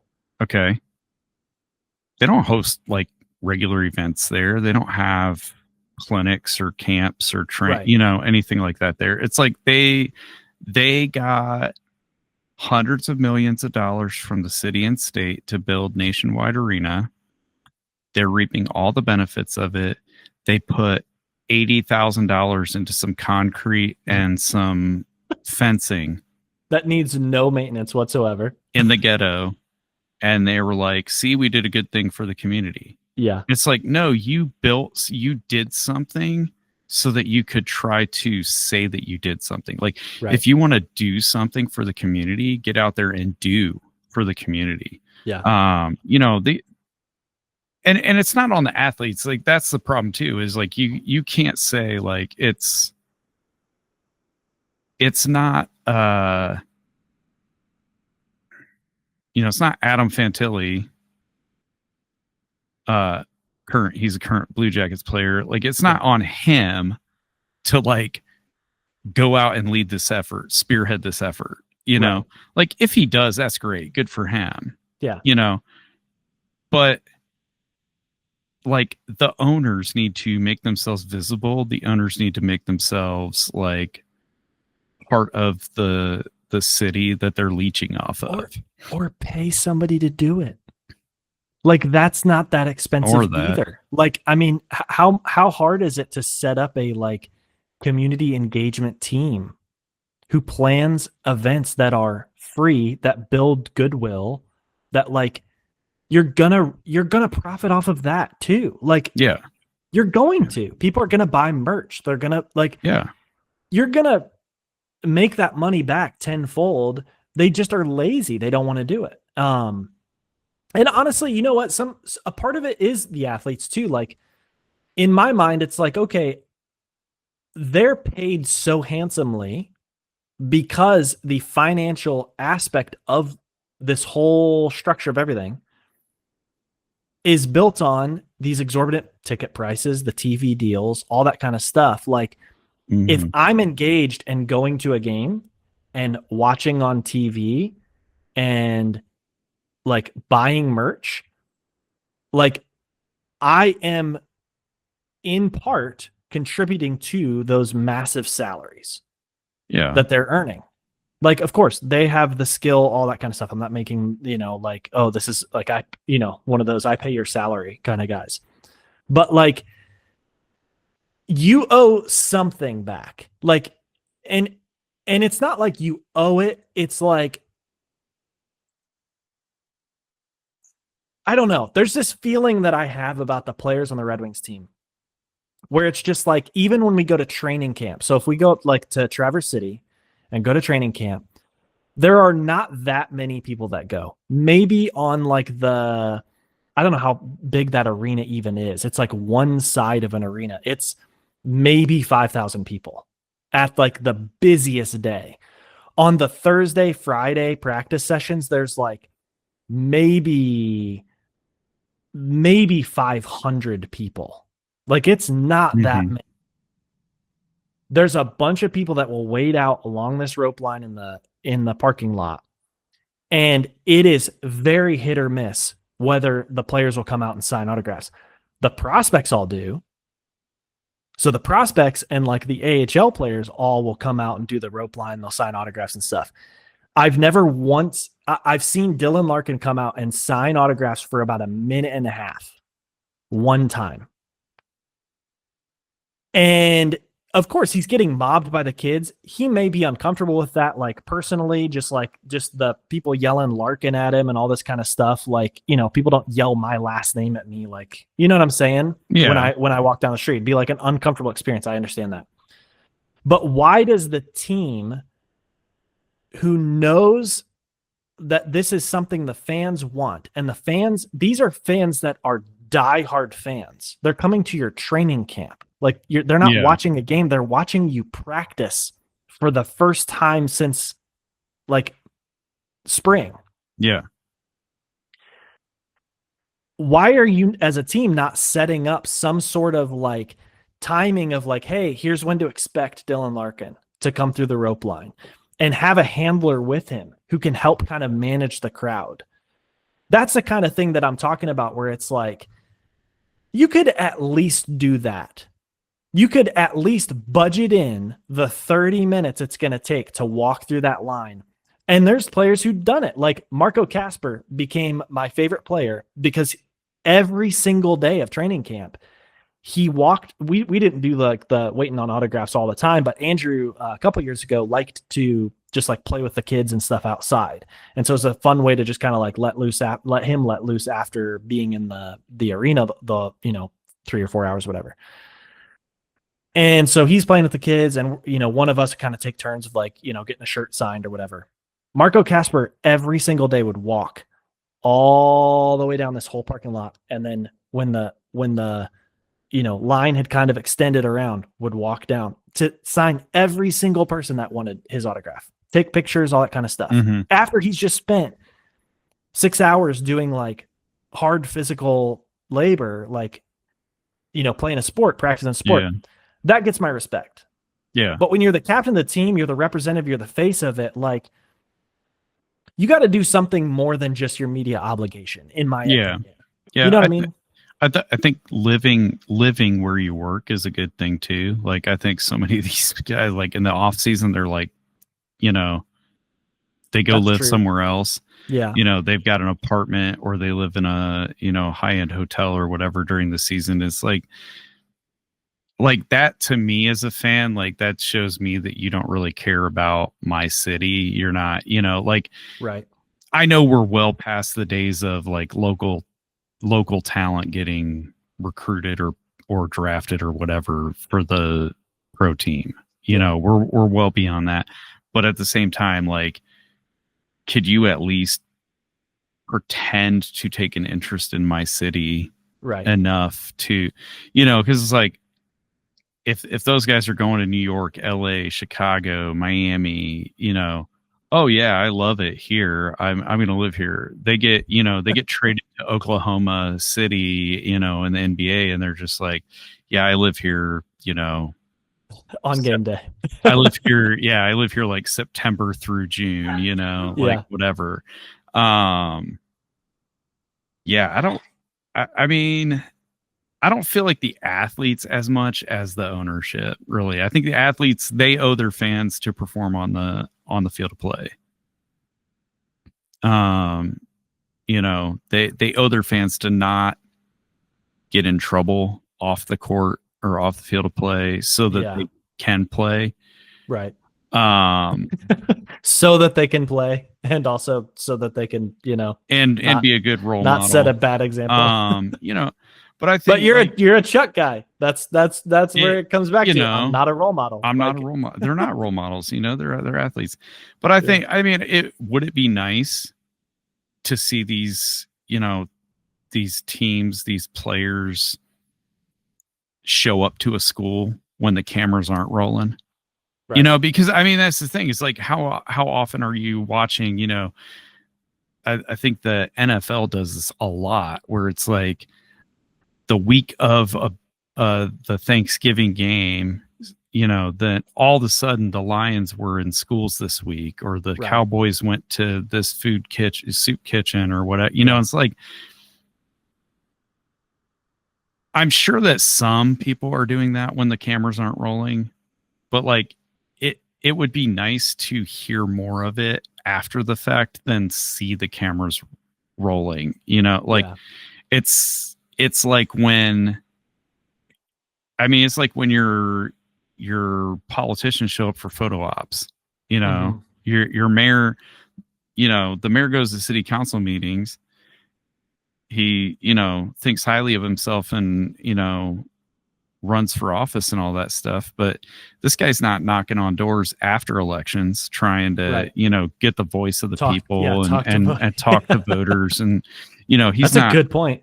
He's not making himself available on a regular basis to hear from citizens.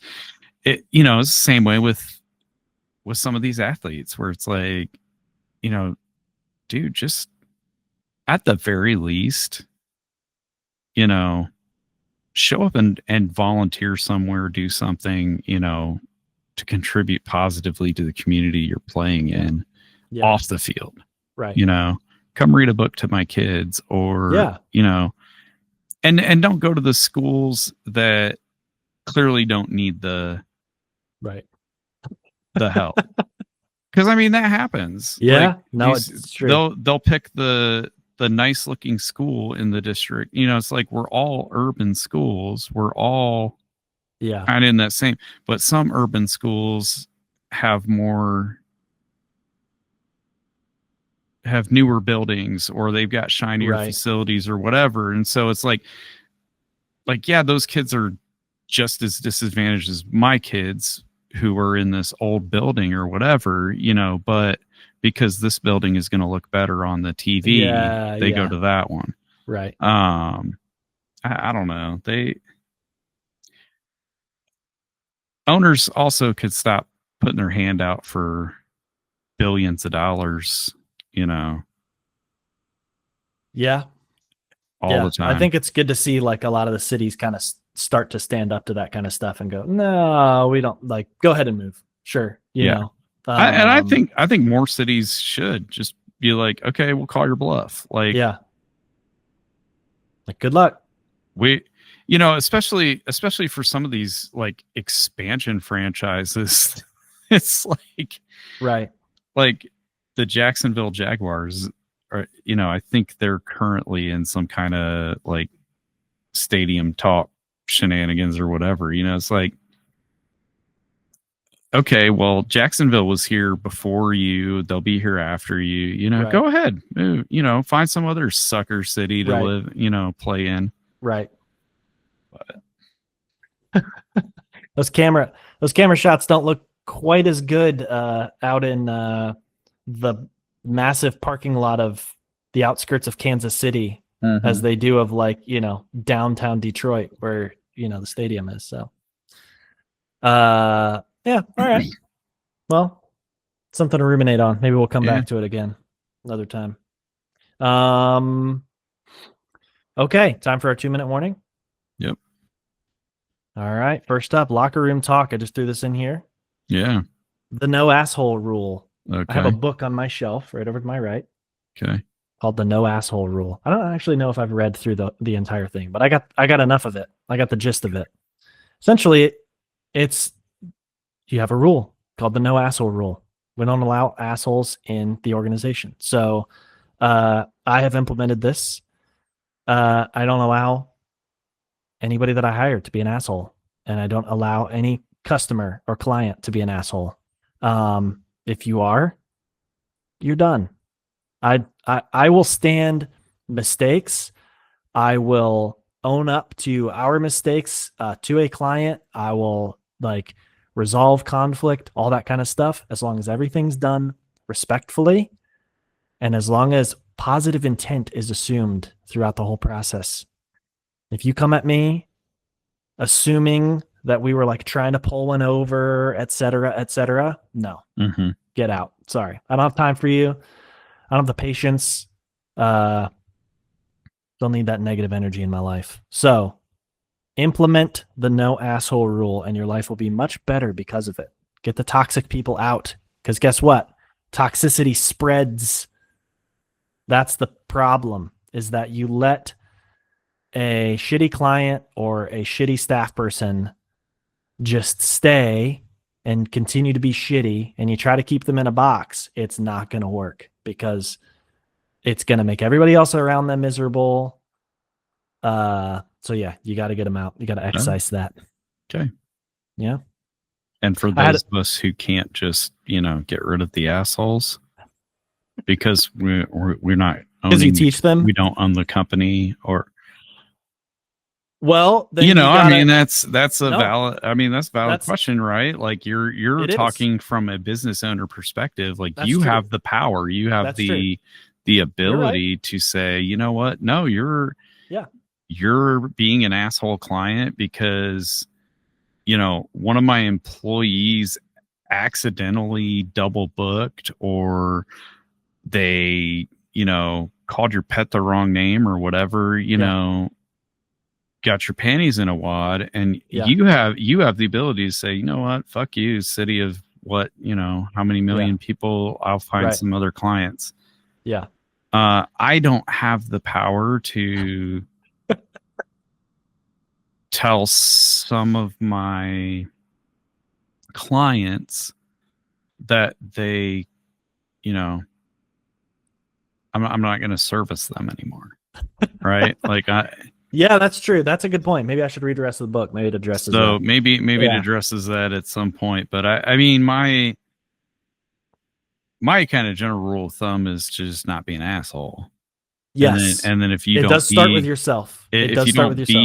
If you don't be an asshole, then, you know, maybe other people won't be an asshole. Yeah.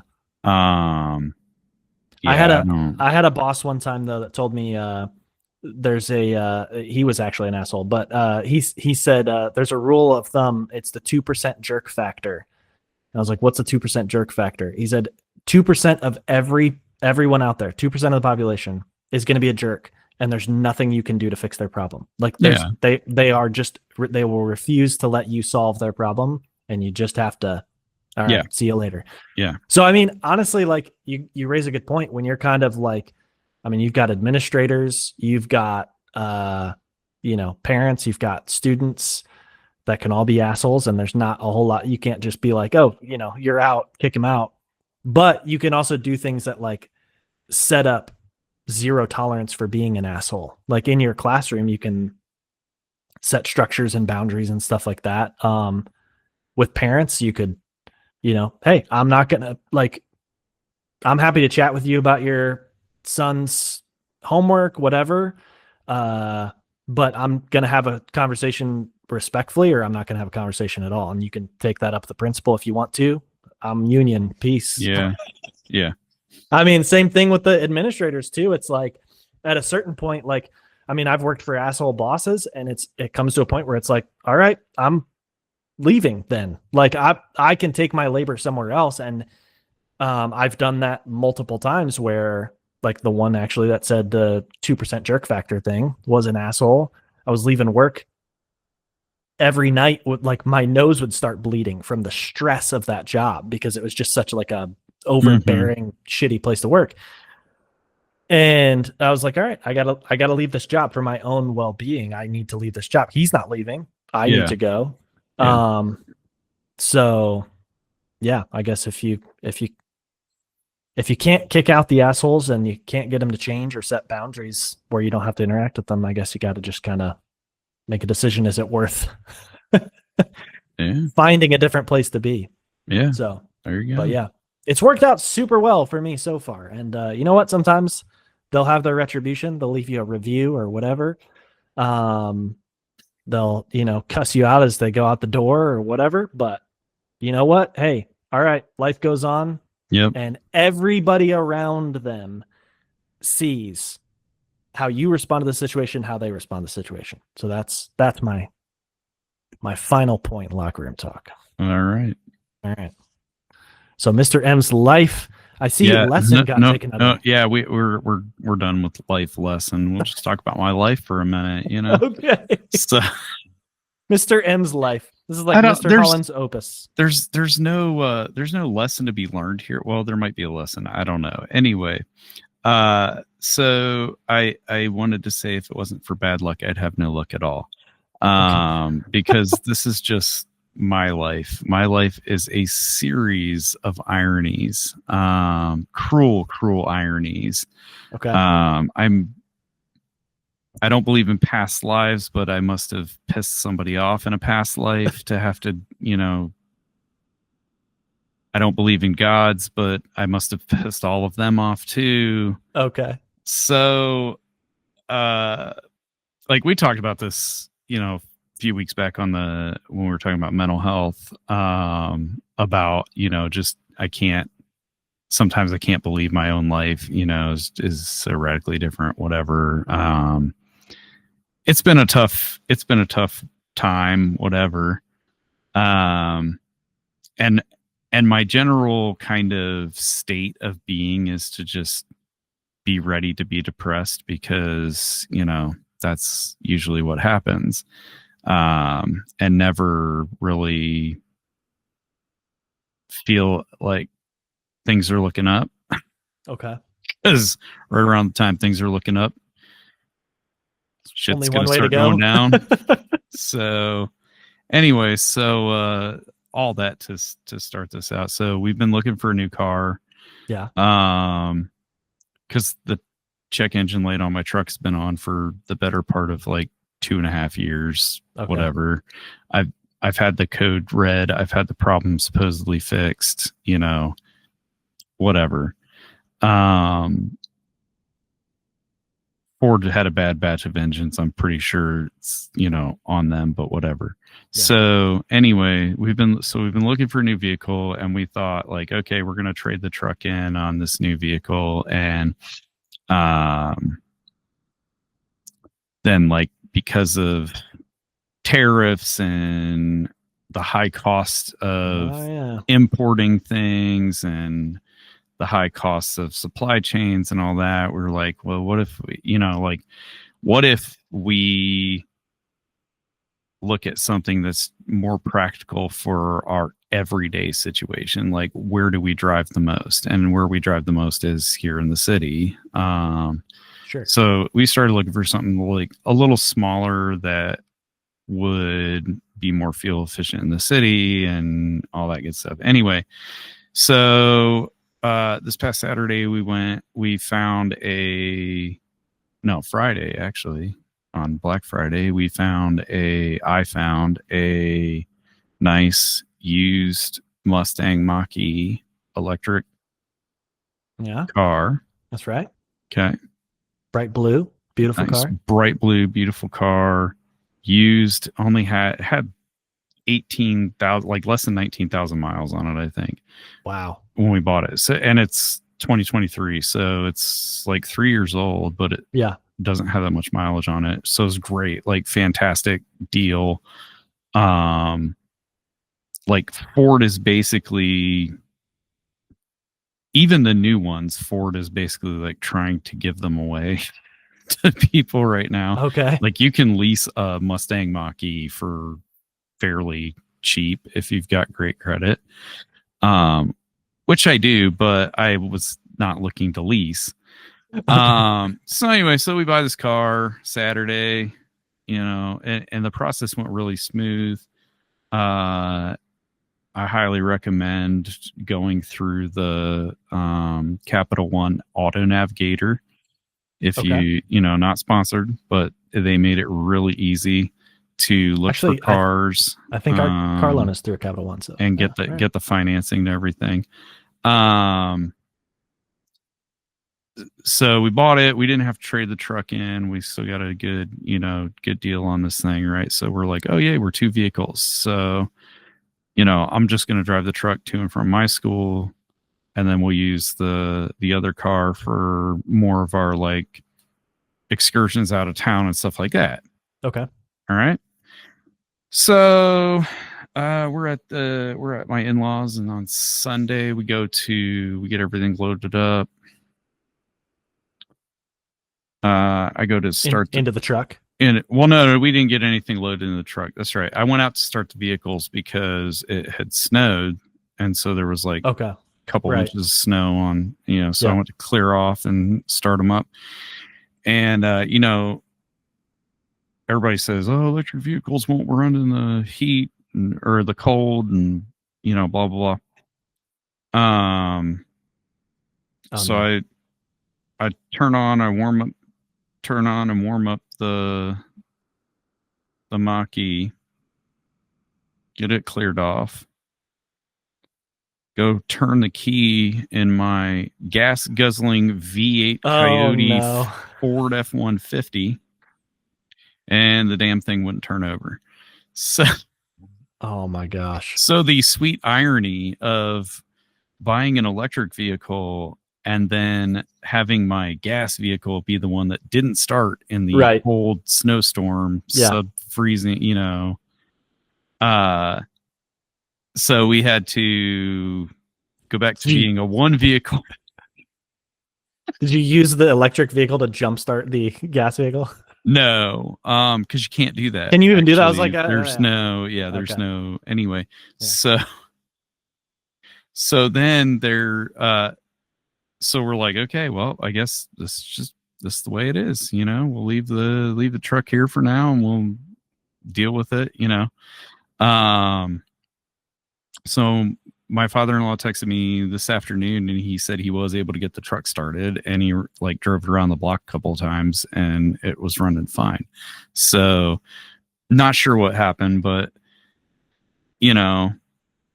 wow. We're back to now. We'll have 2 vehicles again, but if anybody wants a used 2016 Ford F-150, and it drives so nice. It drives amazing. It's got 89,000 miles, something like 190,000 miles on it.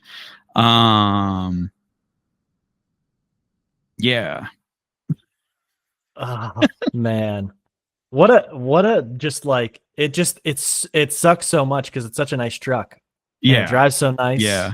It's got a spray-on bed liner. It's got aluminum bed cover that's retractable bed cover.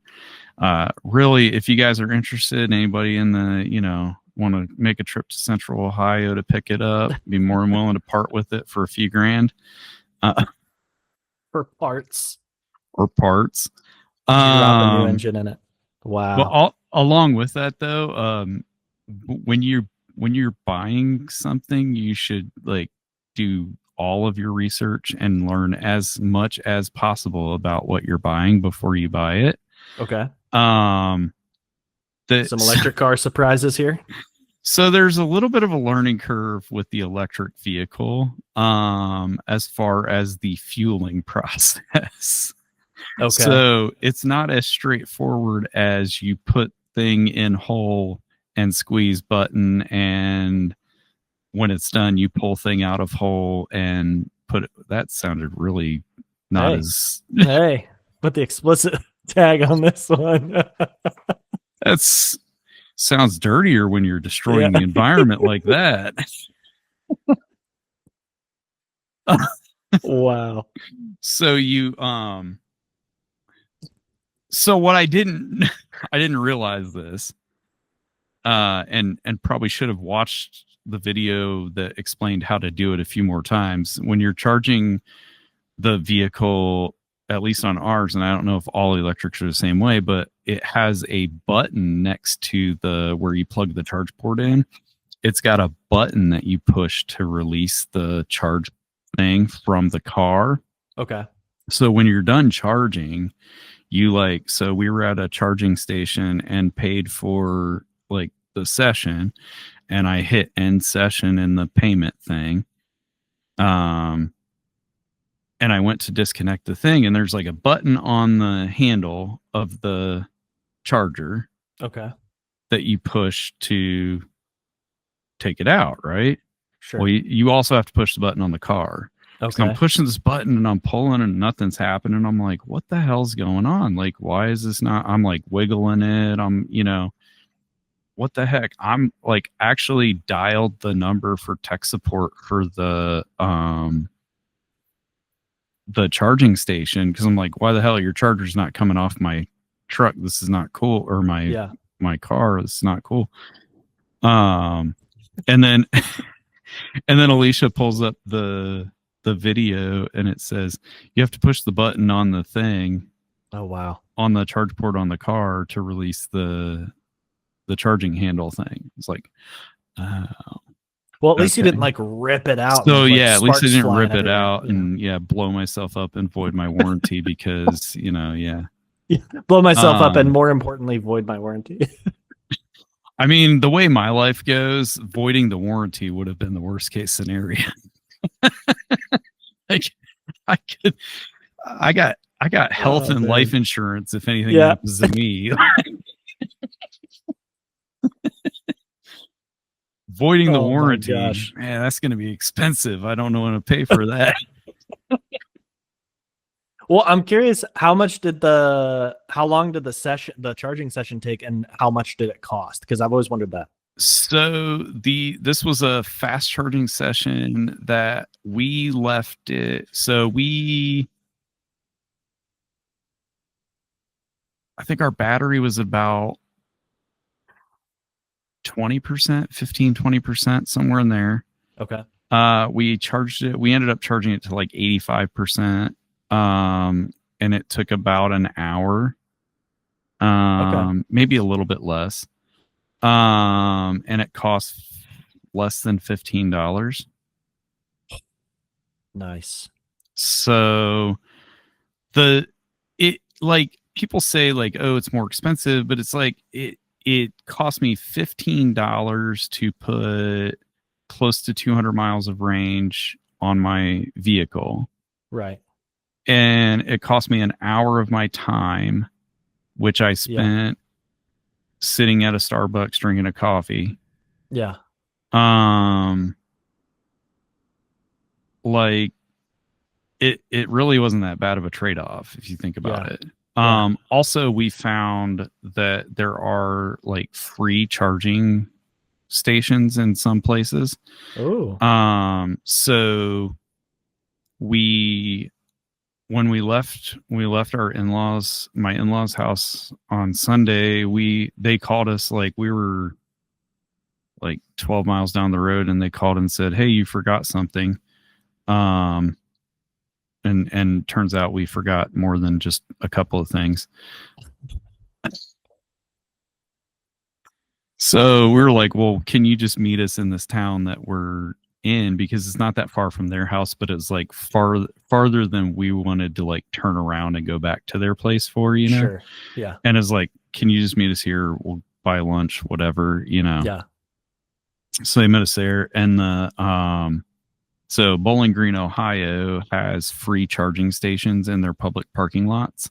Wow. How progressive of Bowling Green, Ohio. It's only one station, and they want you to limit it to 3 hours, which is fine. Like, and it's a level 2 station. So it took us, we plugged in there with about 50% power, 45% power, and juiced up to like 80-ish in a couple of hours. Yeah. While we ate lunch with family. Yeah.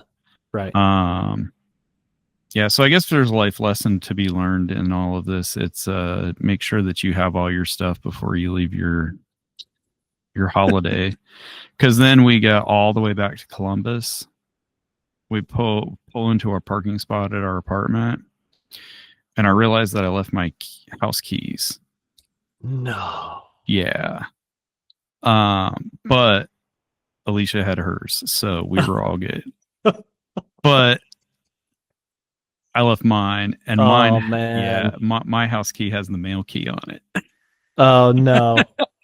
So no mail. So no mail for a couple more days, but wow. Yeah. I literally was just like, well, they could send you the mail key and oh no. Nope. That won't work. Nope. It would be kind of funny. That would be pretty funny. Like, you'd have to wait for the mail carrier. Like, hey, can you please open this? We're going to meet up so I can get my truck. Oh yeah. You got to get I got to get my truck. That is for sale if anybody's interested. Again, I reiterate, there's a 2016 Ford F-150 Super Crew. Man. It's got the V8 spray and bed liner, class 4 hitch. It's got the heavy duty towing package on it. I just put new front brakes on.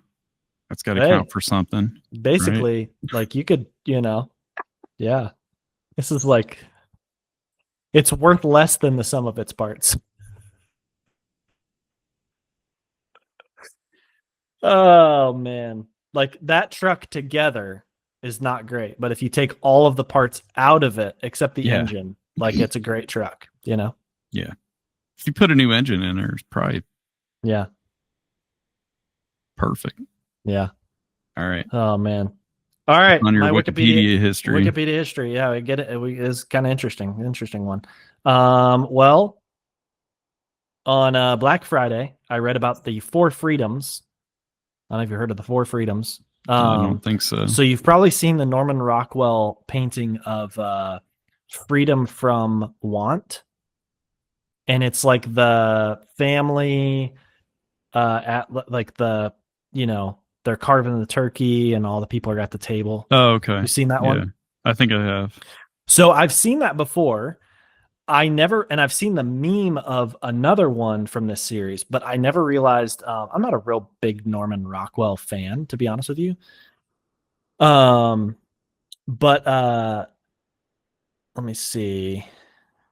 Can I show it and it'll show on the screen? Yeah, there we go. Mm-hmm. So like I've seen this one. Okay, I've seen freedom. I've seen the. And then that's the one. Yeah, freedom. I think I've seen all of those. Yeah. Yeah, so it's freedom of speech, freedom of worship, freedom from want, and freedom from fear. So this was our boy Frankie D. Roosevelt from our Franksgiving episode. So in the 1941 State of the Union, it was basically structured around these 4 freedoms, and that was the speech sort of thing. Okay. And then Norman Rockwell did a series where he painted those paintings that I just showed. This is kind of interesting, just to find that out. I forget where I went from there, but I got reading about Robert McNamara. You know who this is? Was he a former? I was going to say, is he a former mayor of Chicago, right, or governor of Illinois? Close, kinda. Robert McNamara. You're in the Midwest, I guess. He was from Illinois, right? No. So, let's see. Well, let's see if he was from Illinois. Why does McNamara sound like it's a Chicago area airport or something? McNamara Terminal. Okay. Is at the Detroit Airport. Detroit Airport. Okay. Yeah, McNamara. Yep. Okay. I was gonna say, I feel like I've flown to or from a McNamara something. Yep. McNamara Terminal. Yep. So he was the U.S. Secretary of Defense under JFK and LBJ. Okay. And so he was a big part of like Vietnam, all that kind of stuff, obviously, as Secretary of Defense during those administrations. Before that, he was, I think, president of Ford Motor Company. So we're kind of on a Ford theme tonight, really, I guess.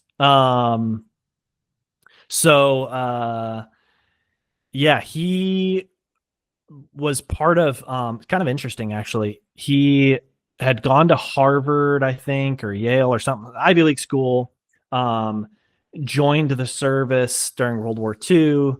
After World War II, he kind of got together or put together this group of like 10, because he during the war, he was, I think he like commanded the statistical unit in the U.S. Army Air Force. So he would do like statistical analyses of like, one of the things he did was he analyzed like why the reason for pilots ejecting from their planes. And a big part of it was fear. Yeah.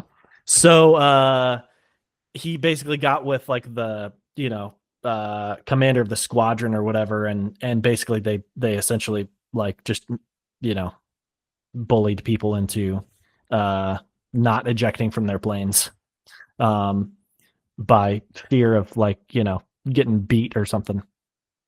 But he did all that kind of stuff. And then after the war, he put together this group of like 10 guys from kind of like that statistical kind of like strategy, like data driven kind of thing. And they basically looked out for like, what business could we like get into to implement all of these kind of concepts. And I don't know I think it was Edsel Ford, before he died, hired this whole group of 10. Excuse me. This group of 10, and they ended up being called the Whiz Kids. And they were actually, they coined that term for themselves because the employees of Ford called them the Quiz Kids, because they would just go around like asking people questions all the time about like what they're doing and the process and stuff. So they kind of were like, sort of, I guess, because there's this sort of idea of like Fordism, Taylorism, of like efficiency and processes and stuff like that. But this is sort of like the second wave of that kind of thing, where it's really statistical analysis of processes and stuff like that. So pretty interesting. And then he went on to become Secretary of Defense under JFK, and he's the only Secretary of Defense to serve 8 years, like 2 full administrations, which is pretty interesting. Or 2 full terms, I should say. Yeah. To his credit, later in his memoir, apparently regretted a lot of the things he did with the Vietnam War. Whatever. So take that what you will. But yeah, Robert McNamara. That led me to the Hump. Have you heard of the Hump? So it's an air route during World War II.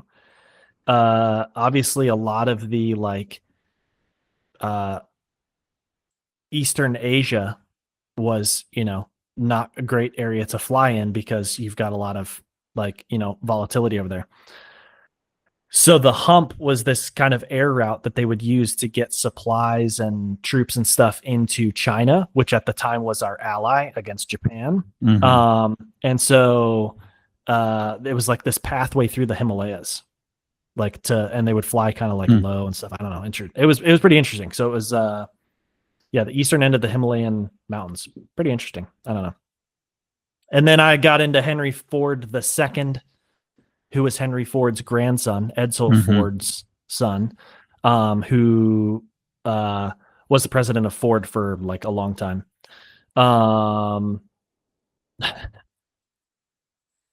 Do you know what I mean when I say IG Farben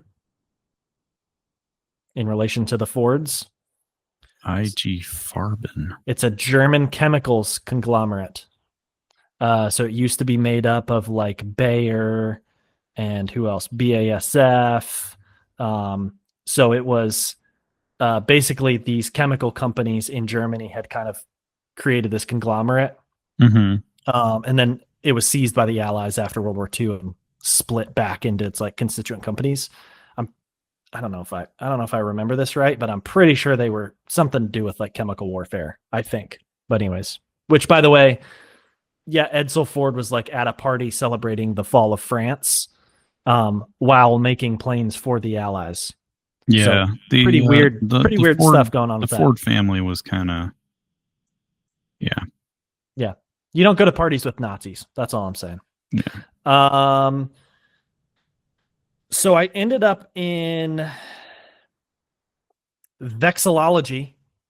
The study of flags. That's right, vexillology, which has its own flag. Wouldn't you know it? So this is the flag of the Vexillological Society. Yeah, it's the let's see, what is it? The flag of the International Federation of Vexillological and Associations. Okay, and what is the description of the flag? It depicts a sheet bend, which is a type weaver's of knot. Yep, it's a bend knot. So it joins lines of different diameter or rigidity. I don't know. It's quick and easy to tie. I don't know. I don't know why that's the... Yeah, why is that the thing? Not very good vexillologically, because it's not readily apparent, easily recognizable. Yeah. Breaks their own rules. Why did I end up on there? Oh, so the 30th of November is St. Andrew's Day. And so it's let me read about St. Andrew's Day. And it's it's the holiday for Scotland, apparently. Even though it's a bank holiday, but they don't it's not banks aren't required to close or anything. I don't know. It's interesting. Kind of an interesting thing, but that led me. So how I got to vexillology was because I was reading about St. Andrew's Day, and then they mentioned the saltire, or the saltire. I'm assuming it's saltire, which is St. Andrew's cross. So the Scottish flag. It's got that X. Yeah, exactly. Yeah. So it's a heraldic symbol. Yeah, pretty interesting. So anyways, cool. Let's see. There's that. Now it's got sheet bend in there. That's basically my history. So not a whole lot of Wikipediaing, except for reading about Robert McNamara and the Fords and Nazis and just a bunch of bad stuff going on around the world, really, that they were all involved in. Yeah, so that's that. Cool. All right. All right, man. Yeah. Well, Good episode. Yeah. Hopefully one of your cars works. Yeah. Between now and next week. Should. Good luck getting your mail key back too. Yeah. Well, yeah. I'll get it. Maybe it'll snow enough for you to get called off school tomorrow too. Maybe you get lucky. I don't know. Yeah, maybe. Maybe we get lucky. All right. Have a good night. You too. Love you. Love you. Bye. Bye.